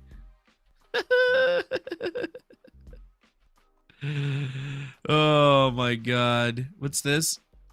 And then that goes back into this right here. Records you can attach to me here. The first link is a website called Kiwi Farms, a gay notoriety in Christchurch Massacre. The other one is a community of fans called Pod Awful with Jesse. Yeah, man, I reported these guys to the FBI. We're gonna go get you guys. We're gonna be suing you guys. It's gonna be big. You guys are screwed up, right? Yeah, well, you guys are screwed up. Yeah, we'll see if Hoax actually messages us, whatever. This is crazy, dude. I can't believe this. So Mersh is actually going to be suing Jesse for Pod Awful.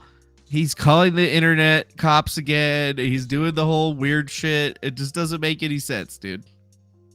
So Mersh, if you want to be a mafia guy, you can't run with the cops to all your problems. Also, did he say he hired a private detective to investigate food prank deliveries? God, I hope he goes through with this. I really hope he goes through with it too. Differences is It's gonna be amazing. For shit's gonna be amazing. 3, maybe 4 years now, while you've been. Yeah, Hoax Wars is a solid key replacement. He's got staying power for sure. He's been around for a long time. Sent people to me personally to probe me and see how I feel about it. I go, nah, just let him keep going. Yeah, just let him keep going. Yep, keep drinking that fucking whiskey, bro. I would be extremely careful about how you proceed going forward. Yeah, be extremely careful. The most recent intrusion is one of the most provable. Oh yeah, the recent one. And I'm provable talking to the maintenance guys. Maintenance at guys. My old apartment complex, who I'm on very friendly terms with. Who I this is the best part. I don't get this bit that they were doing because I never got it, but they were sending cement. Sending cement. Like I came home to 2 things of cement when I was off vacation like a while back, like last year, and I was like, well, if it gets wet, whatever, it gets hard. To the hood, the same shitty project housing that you thought that like people were gonna get Mersh kicked out of his Section 8 housing, but like the maintenance guy went up to me and went, there's all this cement here, and we kind of need it. And so they use the cement? Or whatever. Can we have it? Yeah, we could take all the cement. If you're saying it was sent to me, then if you're saying it's mine and it's mine legally to give to you, then I am happily blessing that to you free of charge. You guys got me out of my security deposit. They got him out of his security deposit, hey? So stop. Whatever you're doing, because you're always endearing people to me. And now I can go back and I'm going to speak with them and go, hey, remember when I was talking about this? Yeah, he does drive a kidnapper van metaphorically. I don't think Mersh has a car right now. The last couple of years, I've just I don't actually know. If he did have one, it would be a good one, though. And I've had everybody from my own staff to other people, Mersh's staff, brands and other creators go, well, you just keep putting up with that from them. Yeah, why do you keep putting up with the Mersh? Waiting for you to create a pattern, Jesse. Oh, he wanted them to create a pattern so you could attack him on the pattern? Is this like a Defango type move? Is he trying to use my shit right now? Now that I'm at my new place. You gotta actually be good. This is the 3rd residence I've lived in. Yeah, he did buy a broken BMW that he was fixing a lot, but I don't know how far it went. Publicly, like, don't even run back and start deleting your history. Like, we got enough screenshots. We got enough screenshots. Very clear that you're a fucking psycho weirdo who has had a borderline sexual obsession with me. Borderline sexual obsession. Jesse's had a borderline sexual obsession with this guy. Oh my god, that can't be. No, We got that's DMs. not real. We got DMs. We got Discord messages. We've got this. We've got that. We've got a lot on you, buddy. Oh, he's got a lot. What we're going to be doing is filing for a pattern of criminal harassment. Pattern of criminal harassment? That's you can't file for that. Lawsuit, this and that. No. No. I'm going to get you convicted of criminal harassment. And when I finally get a conviction on you for criminal harassment, which, by the way, it's a level 1 misdemeanor, the bar is very low on getting that case fucking solved. You think so?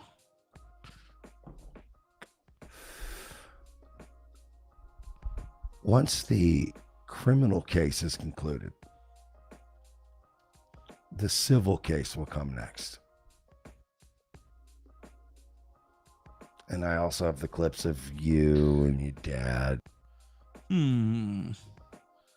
So if Mersh is talking about this, he's got to be talking about the Florida Sunshine Laws from the special session in 2022, right?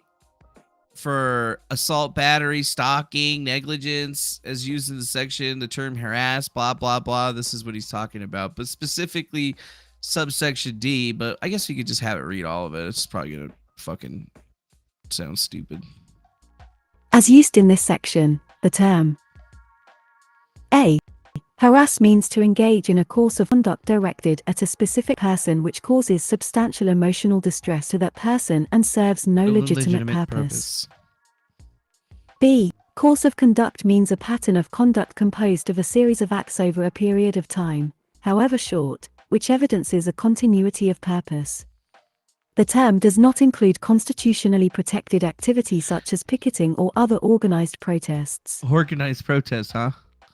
Credible C. threat. Credible threat means a verbal or nonverbal threat, or a combination of the two, including threats delivered by electronic communication or implied by a pattern of conduct, which places the person who is the target of the threat in reasonable fear for his or her safety or the safety of his or her family members or individuals closely associated with the person, and which is made with the apparent ability to carry out the threat to cause such harm. It is not necessary to prove that the person making the threat had the intent to actually carry out the threat. The present incarceration of the person making the threat is not a bar to prosecution under this section. Interesting. D. Cyberstalk means 1. To engage in a course of conduct to communicate, or to cause to be communicated, directly or indirectly, words, images, or language by or through the use of electronic mail or electronic communication, directed at or pertaining to a specific person, or 2. To access, or attempt to access, the online accounts or internet-connected home electronic systems of another person without that person's permission. Ew, so that's what he's probably trying to go through. A Florida cyber stalking lawsuit. Is that what he's trying to say? That he's gonna causing substantial emotional file distress some kind to of that RO? person and serving no legitimate purpose. Yeah, the fact that he is engaging 2. it A will mean that person he's who gonna lose. willfully, That's true, maliciously, Tanya. and repeatedly follows, harasses, or cyberstalks another person commits the offense of stalking, a misdemeanor of the first degree, punishable as provided in S. 775.082 or S. 775.083. Yeah, and then he's 3. A threatening person them, who for willfully, sure. maliciously, and repeatedly follows, harasses, or cyberstalks another person and makes a credible threat to that person commits the offense of aggravated stalking, a felony of the third degree, punishable as provided in S. 775.082, S. 775.083, or S. 775.084. 4. A person who, after an injunction for protection against repeat violence, sexual violence, or dating violence pursuant to S. 784.0 for 6, or an injunction for protection against domestic violence pursuant to S. 741.30, or after any other court-imposed prohibition of conduct toward the subject person or that person's property, knowingly, willfully, maliciously, and repeatedly follows, harasses, or cyberstalks another person commits the offense of aggravated stalking, a felony of the third degree. Punishable as provided in S. 775.082, S. 775.083, or S. So yeah, that seems to be exactly what Mersh is trying to actually say right here. So Mersh is utilizing the new Florida statuette from 2022 that was put in into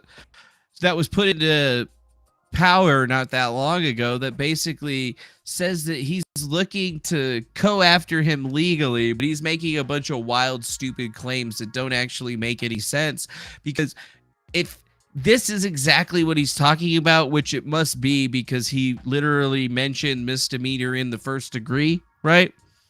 It means that he's going to be having to file for like a protection order, right? So like that's probably what it's going to be. Florida protective order. Right? That's what he's going for. So Mersh is such a woman that he's literally going and filing a restraining order, right? Well, I can't call him a woman for that because I've actually filed a restraining order on somebody that's been stalking, harassing me on the internet, but that person actually did make credible threats and shit like that, saying that they were going to murder me and shit. But yeah, that's actually what Mersh is talking about. He's not talking about suing anyone. He's talking about taking Jesse to court for a stalking injunction. That's what he's talking about. Yeah.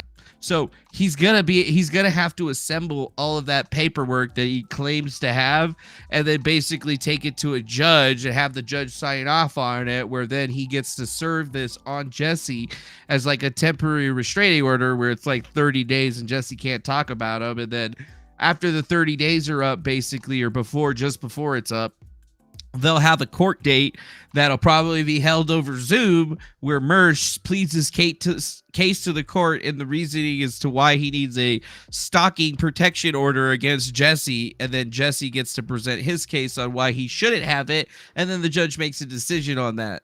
And then after that point, the judge can either side with Jesse and say no protection order anymore, or give it to, I believe, Mersh for like a 1 to 2 year period, depending on how it actually works in Florida. I don't actually live there. So this is what we're talking about. This is what he's saying. You know, so if Mersh is being a complete little bitch or whatever, he's just basically saying that he's going to get a restraining order, right? That's what he's saying. I'm going to get a restraining order against you. Victims of non-consensual online publication of sexually explicit material will likely be able to obtain a restraining order to prohibit the perpetrator from continuing to harass the victim online. In Florida, a restraining order is known as an injunction for protection. It is a civil court order restricting individuals who have allegedly committed acts or made threats of violence against the victim. Violence is defined as any assault, aggravated assault, battery, aggravated battery, sexual assault, sexual battery, stalking, aggravated stalking, kidnapping, or false imprisonment, or any criminal offense resulting in physical injury or death by a person against another person. One Florida law separates injunctions for protection into 4 separate categories. 1. Domestic. 2. Repeat. 3. Dating. And 4. Sexual. So that means that if Mersh was going to file for anything, he would have to get an injunction for protection against Jesse from Pod Awful, and it would be a domestic injunction for protection, or maybe an injunction for domestic protection, something like that. But it's obviously not going to be repeat dating or sexual, because it has nothing to do with any of those things. So that's the kind of thing that we should probably be pretty clear on. Although obtaining an injunction is a civil process, violating an injunction is a crime. Jesse should be in our gang, order for the but he's got trial his own court to gang. issue an injunction, the party seeking the injunction must establish that he or she has an objectively reasonable fear that he or she is in imminent danger of becoming the victim of an act of violence. Point 2. Yeah. The judge will consider the petition and will take one of 3 paths. 1. Initiate a temporary injunction. 2. Determine that the allegations are insufficient for a temporary injunction, but find that a hearing is merited. Or 3. Determine that the situation does not meet the requirements for a temporary injunction or a hearing. In the first 2 instances, the court will schedule a hearing within 7 to 15 calendar days of the date the petition was filed, and serve the respondent with notice. At the hearing, the judge will determine whether to grant the petitioner a final judgment based on testimony from the victim, the respondent, and any eyewitnesses. A final judgment may be indefinite, or may have a set expiration date. Either party may request changes to the final order, and if the opposing party does not comply, the aggrieved party may file a motion for civil contempt, which will be considered by a judge. A WMC victim would be able to petition for a protective order in any case in which he or she can show that he or she is being repeatedly victimized by a defendant. A violation of such an order could lead to serious penalties for the defendant. Domestic So yeah, we got domestic violence, repeating violence, dating violence. Yeah, but the thing is that number 1, there has never been any threats of violence from Jesse and Pod Awful that has ever been shown by Mersh or anybody else out there. So it's pretty highly doubtful that he'd actually be able to get anything. I mean, sure, he could grift off of it for 7 to 15 days, acting like he's going to be hot shit and taking Jesse down. But you know what? Jesse probably has more than enough information on his end to basically shut this whole thing down without actually having any issues whatsoever. I mean, that's basically it. And they define it pretty clearly, like stalking can be part of it, but stalking can't be the only clause, I believe, for this, because it's something having to do with domestic violence, right? And it's not like he's a family or household member or anything like that. It's not like they've ever been dating. So it's going to be super hard for Mersh to even meet the bar to actually get the hearing in place. Like, he's probably going to be option number 3 for the most part, in my opinion, right? But at least we know that, you know, he's probably looked at the same thing on how to file a restraining order, and that's exactly what he's talking about. Yep.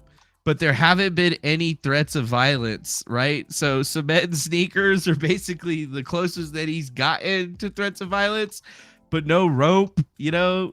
I don't know. It just kind of seems kind of crazy, right? Yeah. There has to be a physical access for it. So it's not like he could really be sued for it, but it also says pretty here, you know, stalking injunction, called an injunction in protection against stalking, is a petition to get a stalking injunction. You must be a victim of stalking or be the parent or legal guardian of a minor of a victim who is stalking or seeking restraining orders. So, you know, that's what he's talking about right here. A stalking injunction. That's what he wants to get. So that's Florida literally the law only offers thing you could victims of get. stalking 2 layers of protection. First, But I don't stalking think is a it's crime, and as expensive. such it can result in an arrest and incarceration. The crime of stalking, which includes cyberstalking, is at least a misdemeanor of the 1st degree. But under some circumstances, stalking may be charged as a felony of the 3rd degree. In addition to fines, imprisonment, and other penalties, Yeah, the it's gonna be sentencing hilarious court if may he enter files an this order shit. restraining or prohibiting the convicted stalker from contacting the victim. The second layer of protection that Florida law offers the victims of stalking is the right to directly petition the court for an injunction for protection against stalking. To do this, a victim of stalking would travel to the office of the clerk of the court to file such a petition. It is important to understand that this type of proceeding is completely independent of any kind of criminal proceeding. Further, if the Completely victim is a independent. minor, a parent or guardian may file the petition on the minor's behalf. A restrained person who violates the terms of the injunction may face serious consequences, including punishment for contempt of court or for the separate crime of violation of an injunction for protection against stalking or cyberstalking. Tight. So yeah, it says harassment is defined as engaging in a course of conduct directed at a specific person that causes substantial emotional distress to that person and serves no legitimate purpose. So they might have a point there. Let's just have the robot read it. It'll be easier that way. What is stalking? In Florida, stalking is defined as willfully, maliciously, and repeatedly following, harassing, or cyberstalking another person. There's some vague language there, so let's break it down. Thanks. Harassment is defined as engaging in a course of conduct directed at a specific person that causes substantial emotional distress to that person and but getting mail from different serves people no is legitimate stalking. purpose. Cyberstalking is defined as either engaging in a course of conduct to communicate words, images, or language through email or other electronic communications directed at a specific person, or accessing or attempting to access the online accounts or internet-connected home electronic systems of another person without permission. So I guess we could say that that's pretty crazy. So let's see. What kind of information does Mersh need to actually file this lawsuit out? Obtaining an injunction for protection against stalking. Or this injunction of protection Florida for makes it stalking. easy for a stalking victim to request an injunction for protection. You may also hear this injunction described as a stalking restraining order or a stalking order of protection. The petition can be filed in any one of several venues, the circuit where the petitioner lives, where the petitioner is temporarily staying, where the respondent lives, or where the stalking took place. There's no filing fee for an injunction for protection against stalking. No filing fee. And the Office of the Clerk There's of no the Court filing can provide fee. simple forms and instructions to anyone who wants to file for an injunction. There's no filing fee for real. In addition to basic identifying and contact information, the petition must include basic information about the parties involved, So the Merch allegations doesn't of even the have to pay behavior for that anything. constitutes stalking, information about any other court proceeding pending between the petitioner and respondent. The petition is signed under penalty of perjury. The court may immediately enter Little a temporary 3.5 ounce injunction, baby but Jesus. must schedule a hearing as quickly as possible. A temporary injunction the court enters without hearing from the respondent is valid That's for a cool, the fixed body. period of no more than 15 days. We were just making At money the tonight, hearing, so I the figured court stay will on for a little determine bit whether the longer. injunction should be extended. So that's what he's trying to do. So it's free for him to fucking file for the injunction? Are you kidding me? So he doesn't even have to pay to fucking file this shit. That's hilarious, dude. Your dad on your show, encouraging you to do it. So guess what? I'm going to sue you. I'm going to sue you. No, you're not. Once That's the not criminal suing. case isn't concluded. Oh, If what's you the keep criminal this shit up, cases? I'm going to pursue a criminal case. You which is a can't. misdemeanor, which is an easy fucking conviction. No, it's not a conviction. Actually, technically, it's an injunction. He doesn't get convicted of stalking unless he actually breaks the injunction after the fact, Mersh. So you wouldn't be going after him criminally whatsoever. You can't go after Jesse criminally because you haven't risen to the bar of anything criminal. The only thing that you could do at the particular time would be getting an injunction of protection from stalking, which costs you absolutely no money. The only bar that you have to raise is convincing the judge to actually accept it and set a hearing date, which is a civil matter, not a criminal matter. It only becomes a criminal matter if the individual that you got the stalking protection order against breaks it after the fact, and then it might be a felony. Then and only then would it be anything of that situation. Yep.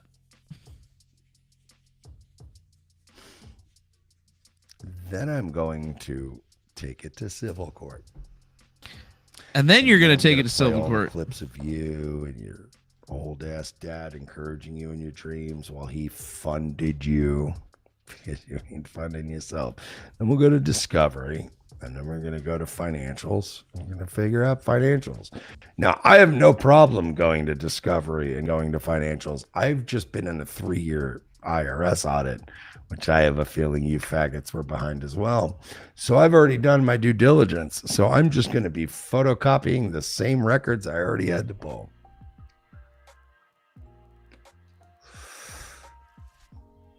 You don't want to go to civil court, Jesse. You don't want to go to civil I court, promise you, if we Jesse. go to discovery, Well, find out where your technically, he does want to go to civil court because gonna pick apart every then he little can stop fucking you thing from being able to file injunctions against him. You don't want that, do you? You were just trying to be Captain Chaos on the internet.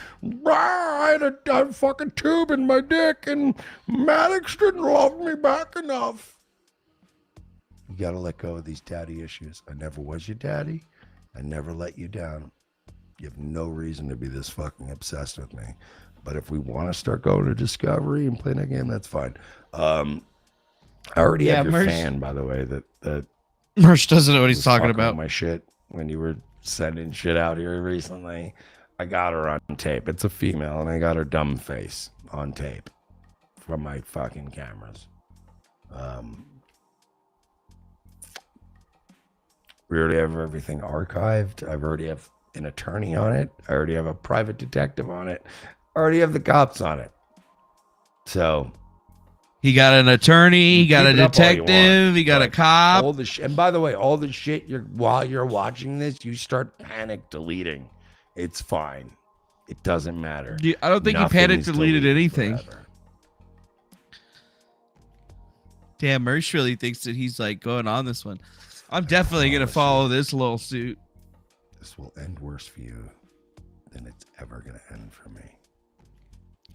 I don't think so, Mersh. You slid out of the pussy of some fucking skank who was fucking a dude 30 years her fucking senior because he had money.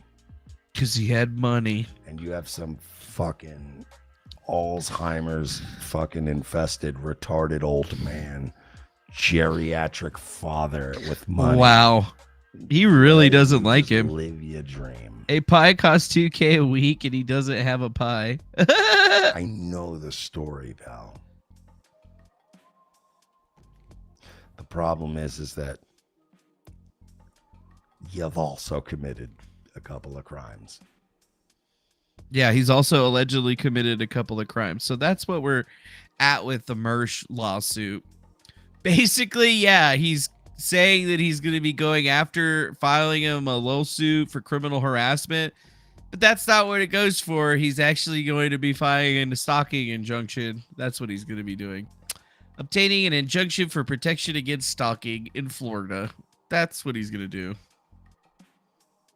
Right? And it's all based in the Florida Sunshine States. And you can go right there and download the whole entire thing. Here it is right here. Tells you exactly which forms you're supposed to use, where you're supposed to go file it. Here's the form right here that he's going to be putting out because it's literally the only thing that he can do. There's no way of civilly or criminally suing somebody for stalking until you've received one of these and then they've been convicted or gotten arrested for breaking this particular piece of document. So, you know. Whatever, dude. Whatever, fucking Mersh.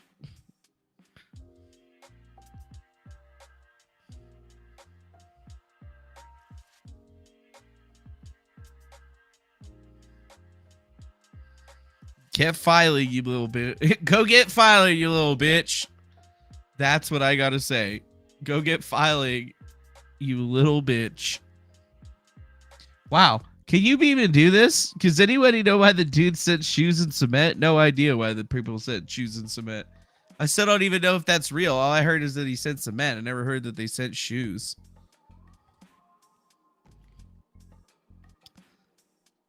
I never heard that. Let's see. Cement shoes. Just pick that up.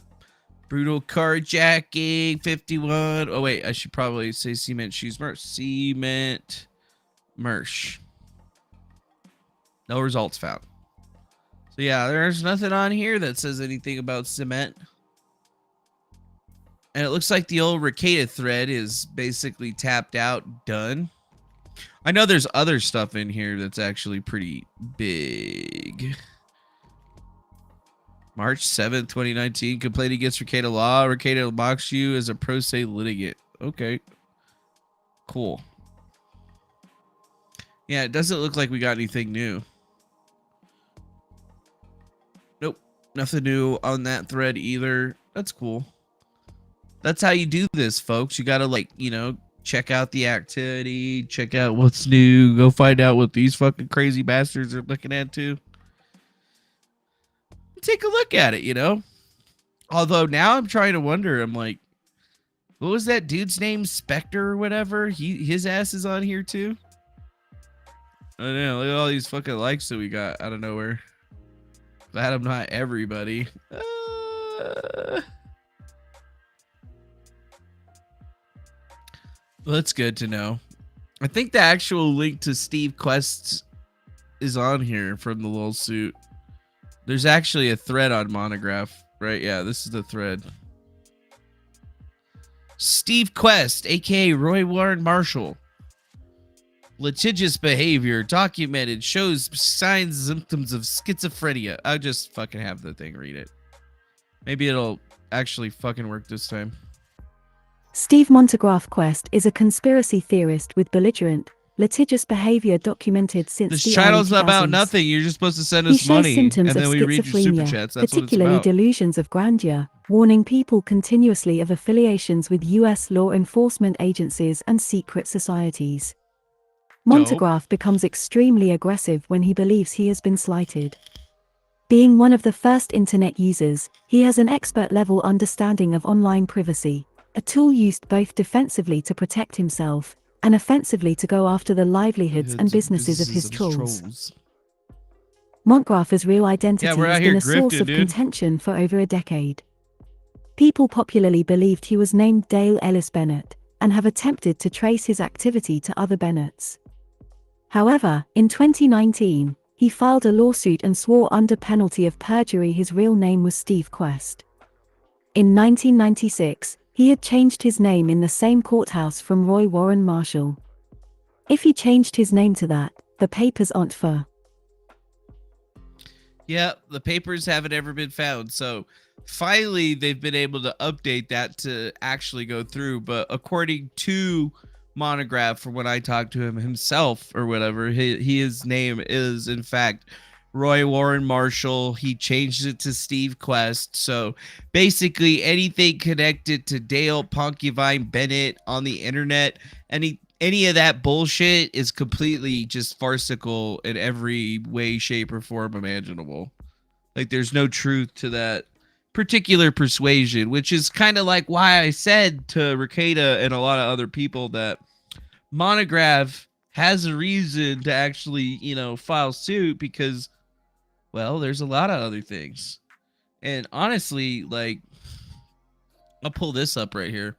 You can see that, the private pay spin that we have that goes all the way back to February 17th of 2018, which, just to point out to you, not trying to brag or anything like that, but, Noel, the guy that started this thing, their thread was started almost a year and some change after my investigation. And that's how he got to it originally. And I've never kept this thing, basically, I've kept it private the entire time. So it's not like I've shared it to anybody and given anybody looks at it. But we indeed went through and looked at all of the different names to all the different people associated with it. And I mean, honestly, we got all the addresses and stuff like that too. So, like, I think a lot of folks don't realize that there's a reasoning behind all of this stuff, that people and a bunch of regular folks got doxxed in association with this shit, which is why I don't allow that stuff to be put out there just all willy-nilly to everybody so that they could just go do whatever they want. Because a lot of people have basically just put out bad information about Monograph, right? And it's that same bad information about Monograph that, Ricada's out there just spouting off of his fucking asshole. Hey, Bebop, thank you for that $9.99 through the super chat. This night stream will be fun to catch up on at work. Here's some of that overtime I've been stacking up this week. Well, appreciate that right there. The little overtime that you're going to be throwing over to us. We appreciate that. Thanks for the money. Bebop, appreciate that shit, dog. Appreciate it.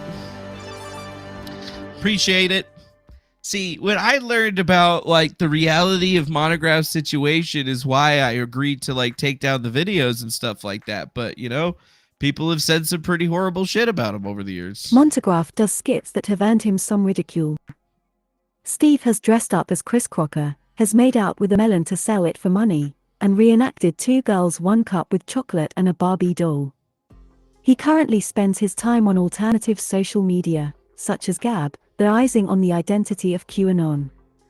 Despite this, he rejects being called a Q boomer because he identified Q as being a compromised identity of an Australian company as of Thanksgiving 2017. Oh, really? Is that what he did? Montegraph will frequently break off from reality myth thought and start talking about things no ordinary person would know about, without realizing it. Yeah, he does that quite a lot. And notice how they've updated the thread too. It doesn't talk about banging the melon anymore. And it wasn't a fucking melon. It was a goddamn honeydew. Get it right. If you're going to put it out there, just say fucking honeydew. Your browser is not able to display this video. What? The most famous thing he's done is make out with a melon. It is very hard to find the actual with the footage of melon. it, and unfortunately, the people following Montegraph over the years tend to edit content deceptively. It is usually pitched that Montegraph had sex with it, but in the found footage he's dressing it up as a girl and fingering it. In the Skype call, which Montegraph claims had 8 people in it, they talk about selling it. It seems like a joke to me, but his detractors say it's a cred. Yeah, they said it was a credit card scam. There's a video that has the proof, but there's actually no proof that any Melon King ever happened. The image is a sort of a brutal breakdown, but you can take it, expect it from a master memer. This live stream from Steve Quest, he attempts to coerce a lawyer into making fun of him by threatening meme warfare against the law firm. There's also pedophilia allegations. None of it seems to be true. All of it seems to be connected to other identities that aren't actually him, that people have pointed out being him. Monograph also credits himself. This is probably the most juicy piece of information. Montegraph also credits himself on IMDb as the creator of The Umbrella Man. It is a short film series that Quest claimed on the phone is an exploration of a serial killer's mind, but his detractors decry it as pseudo-snuff film. Pseudo-snuff It's so thoroughly scrubbed off the internet, even LiveLeak has taken down their copies. Yeah, There are he's been some baiting stills for years, online, dude. and there are blog posts calling it a heinous work. A post on a blog called Retmashka dated 2016 describes it at length and seems to believe it's a real snuff film and the girl in it is dead. The blog post is unhinged and unreliable, but it's all I can find about I. Yep. And it's all not true. It is all not true. Quest has told me on the phone that it was a 4-part series, but he only released the first 2 parts because of the negative reception. He offered a way to find the first part, which does not include the footage of the girl in the pig mask. That was the second episode, Little Piggy and the Umbrella Man. He didn't provide a way to find I. Yeah, he didn't provide a way to find it, but they got a copy of it right there.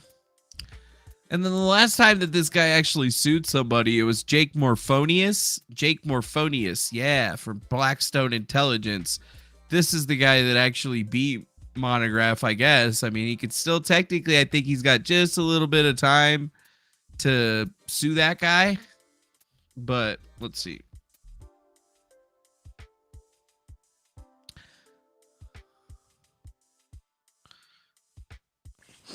Hey everybody, it's LARP Wars, and oh boy, Jake Morphonios, that guy right there. Apparently Jake Morphonios just won his first round in court against a man named Steve Quest, aka Monograph? Wait a minute. What's going on here? So apparently Jake Morphonios was actually able to prove something that we had looked into a very long time ago, that Monograph's name was Steve Quest. He says that it's a doing business. Yeah, pretty much, Aaron. If you beat Monty, According he'll to sue federal you. court, that actually is his real name, and that means that all those troll videos and everything that Monograph did on that poor guy Defango, saying that he got it wrong, he owed him $1,000. Well, Jake Morphonios just proved Where's my it $1,000 to be Bonnie? correct. And you know, it's kind of Where's my monograph? Where's my monograph? funny Where's my because money? my My video saying, "Oh, we got court tomorrow, and it's gonna be a heyday," and it didn't really turn out the way that it was supposed to, I guess. And even today, after court, it seems that he was really worried about what was going on, because now all of his trolling and things on the internet gets exposed. And it's actually funny too, because this guy named Mr. Drummer. What the fuck? What the fuck? Phone. Yeah, phone. What the fuck? Yeah. Notice how that's all in there. See, I'm all over this shit. What's this right here? 3 years ago? 2019? Damn, son. May. June. Replied to a lawsuit with the motion dismissed on several grounds. Morphonius was not subject to the Colorado jurisdiction. Steve Quest had office to free servicing by state agent, which resulted in the document being left with the 16-year-old minor ineligible to receive servicing by Colorado state law and failing to state a claim. The counter argument was that there was no law Quest could seek damages under in the original document. Oh, yeah. Right. He actually basically lost that one. So that's why everybody thinks that, Rakita is going to be losing that whole one. That's the 2 girls, 1 cup thing. There's little Piggy and the Umbrella Man. Morphonius writes, huh. And this is actually when the whole beef between Rakita and fucking all of these guys actually happened. It was when Mr. Medicare started talking about Monograph in 2019 after the whole Jake Morphonius lawsuit and clowning on him. And even Josh Mood, aka Noel, called in to talk about Monograph. And this is after I had all of my dealings with Monograph, which is actually kind of fucking hilarious. Medicare Rakita talking about Monograph, June 29th of 2019 for 3 hours after. Yeah. Strangely enough, though, the video's not here anymore. See that? Video's gone. What happened to the video? Hey! Where's the video? Oh. It's like it was back from 2015. And I'm wondering if he thinks that video is still up, because he talks about it like it is. That's why he's filing a federal lawsuit against Google, because he thinks the screen cap is a live video right now on YouTube, when it's really a part of a compilation video talking about like past shit that happened. So what's funny is I haven't seen anything degenerate about this guy created by anybody other than him. That's the weird part of it. Like, all of the nasty weirdo degeneracy I've seen was his own videos. Right, and like the rough timeline that I can knock out, or at least how I understand how things are going right now. Yeah, Hoax Wars, it's never so gonna Drummer end, made this babe. video 10 years ago, right? And he was talking about a situation where somebody who knew Monograph was involved in, like, he got catfished, right? This guy that Monograph knew, I can't remember his name. Agent 19. He got catfished by, oh, go ahead. With all that. By the way, what they're talking about right now, but they don't know what they're talking about, is they're actually talking about Agent 19. That OPSEC and human that they got on, that someone still got catfished? It must have been super CIA agents, I'm guessing. I don't know. I mean, we'll find out how the feds are after them. Or was it an inside job? Oh, has Agent 19 turned? Well, we'll never know, I guess. But no, so the guy that he knew got catfished by somebody claiming to be like an underage girl. And everybody's like, oh, this guy's like a eubophile. He's like a pedo or something.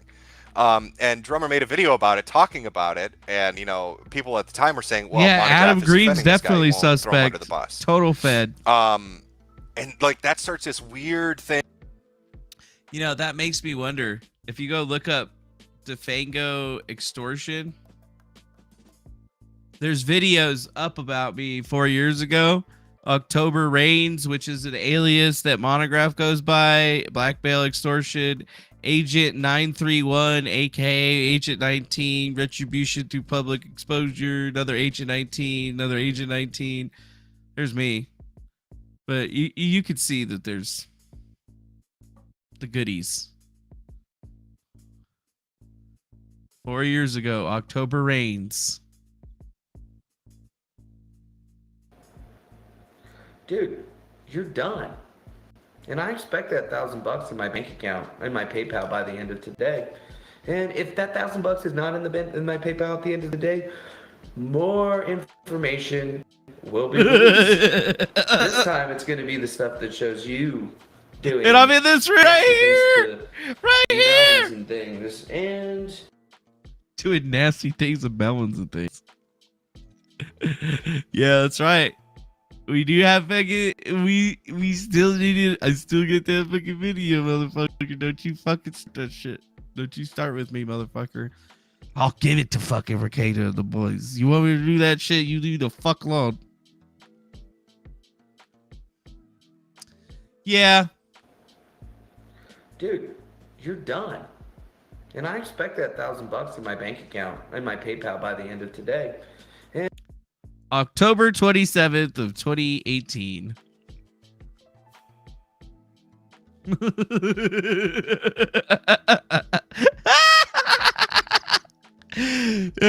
whole entire time I was joking about him owing me $1,000 because I bet him $1,000 and I knew what his real name was.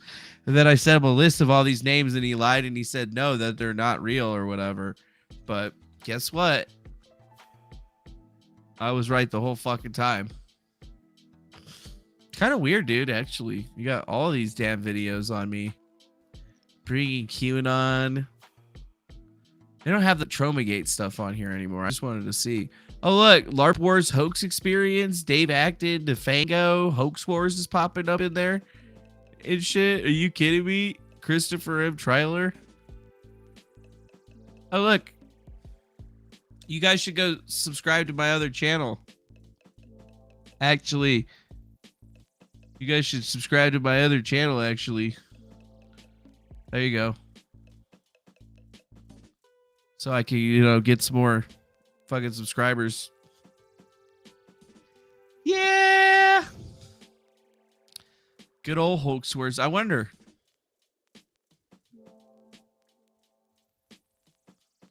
If we could let that son of a bitch Hoax Wars back on here. Well, I don't even think there's any videos of Hoax Wars out there. Look at that. Nothing, man. Nothing, man. Wow, that Star Wars girl has my name in this video right here. Freaking hoe. Freaking hoe. Wait, Hoax Wars actually has a YouTube channel? From 2 years ago? Streamed 2 hours ago. The fuck? Again. No, but I mean, John was talking about Owen about the disorder. Yeah, he's got a few mental disorders, but there's one that's really presenting a whole lot, man. That's pretty wild. He's super paranoid. Yeah. Fucking busted. Busted. I fucking found you, motherfuckers. I've busted you. Now I know. It's all an op. It's all an operation. It's all a hoax operation. It's all these Owen Benjamin guys and their bear shit. I fucking knew it. You got fucking busted, hoax. You fucking busted, bro. You and John Griggs both got busted right there, dude. For shame. Breasted gravy tit guy. I'm a fat fucking woman breasted gravy Yeah, tit guy. yeah, I'm a yeah, fat let it go. fucking woman breasted gravy tit guy. I'm a fat It's the revenge of YTMND. tit guy. I'm a fat fucking woman breasted back. tit guy. What is even fucking happening right now? I'm a fat fucking woman breasted gravy tit Jungle guy. Boy. I'm a fat fucking Busted. Busted. Busted. Griftcast. I don't even know when I was subscribed, but it was before tonight. Yeah, it's probably because I used to be Defango or whatever. Is that towards me, Hoax Wars? Italian guy eating at a restaurant, and he's like all disgusting, and he eats like everything, and then at the end they give him a little Tic Tac, and he like explodes. That's Busted. You're busted. We just busted you. For what? I don't know, but we got you busted. We got you busted. Monograph has been at this for 10 years, and there's a record of it on Encyclopedia Dramatica. No way. Huge network of socks. Quest versus Morphonios. Yeah. And I don't think they've ever actually gotten any new information on him. Let's check out page 17. What do we got? Archives of videos. Updated OP to include the lawsuit thread on the 15th. That's basically it. What is this? Yes, we are. Let me tell you something, ladies and gentlemen. There is an individual out of the state of California. I just happen to know this fellow. And we went round and round. What the fuck? What is happening? That dude's a working man. I'm a working man too. That dude just happens to build cheap gazebos. Why is he an ice cream man? I'm so confused. And that dude just happened to go over. Now here's the thing. Hold on. I'm confused. Let's see if we got it right, ladies and gentlemen. Where's this music coming from? I'll tell you the story, and you tell me if you think it's wrong. Because in my opinion, I don't think it's wrong. I think that is what I call justice, personal justice. Okay, let me give you this story. Personal justice. All right, hold on a second. Let's get out the little piece of paper here. We're going to talk about justice, baby. Let's go ahead and do it. All right. You have this munchkin. Put the X in a circle. This is munchkin number one. Munchkin number one goes to Facebook and goes get a bunch of images of family members from Facebook, whether they be offspring or who knows what, and tries to use that information against another individual. Another individual. Right? As some sort of, you better back up, I got images, blah, blah, blah, who knows what, it doesn't matter. Well, this dude here, he gets pissed off. He's like, oh no, we ain't gonna have any of that. Uh-huh. So what's he do? He finds out where this idiot lives. That's right. And this guy goes right to this dude's house. Oh yeah, that happens. He's outside of his house saying, hey, how you doing? I was just kind of curious of why it is that you used images of my offspring, see, as a tool to try to intimidate me, try to control me, blah, blah, blah, blah, blah, blah. Oh. And I was just kind of curious to know if you contact law enforcement, let's see, I don't give a flying nothing. Ask them why it is that you used images of my offspring to try to use me as some sort of control mechanism or intimidate me somehow. And maybe you need to catch my hands. Maybe you need to catch my hands.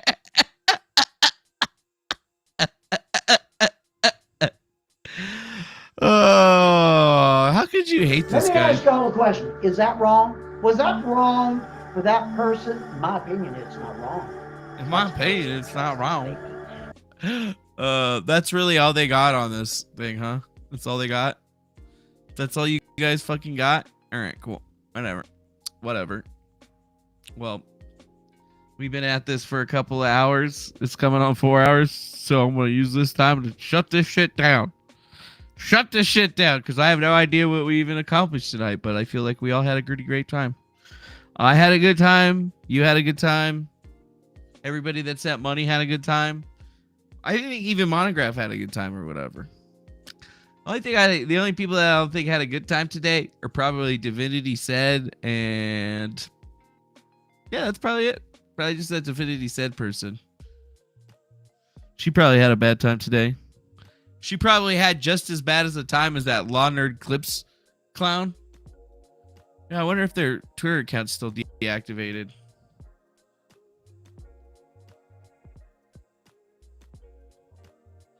Looks like it is.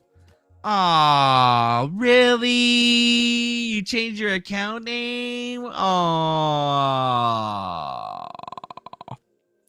Oh, well. I guess that's it, though. So it's time for me to shut this shit down.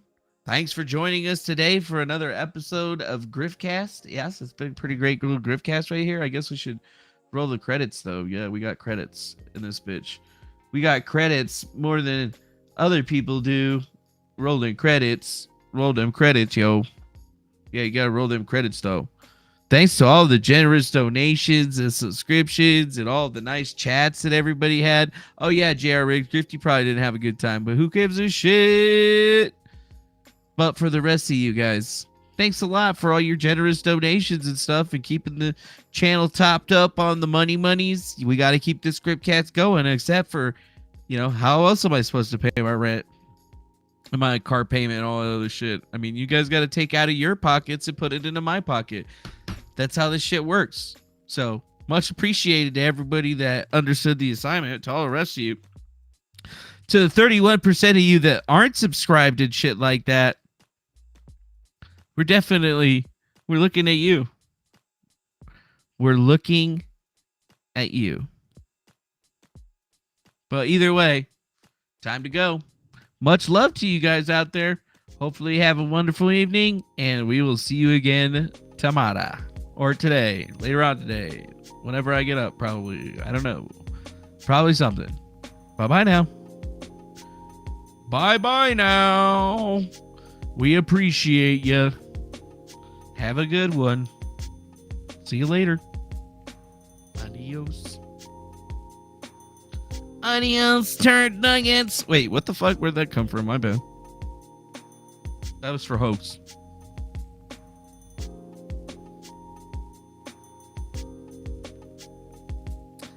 We got them trolls.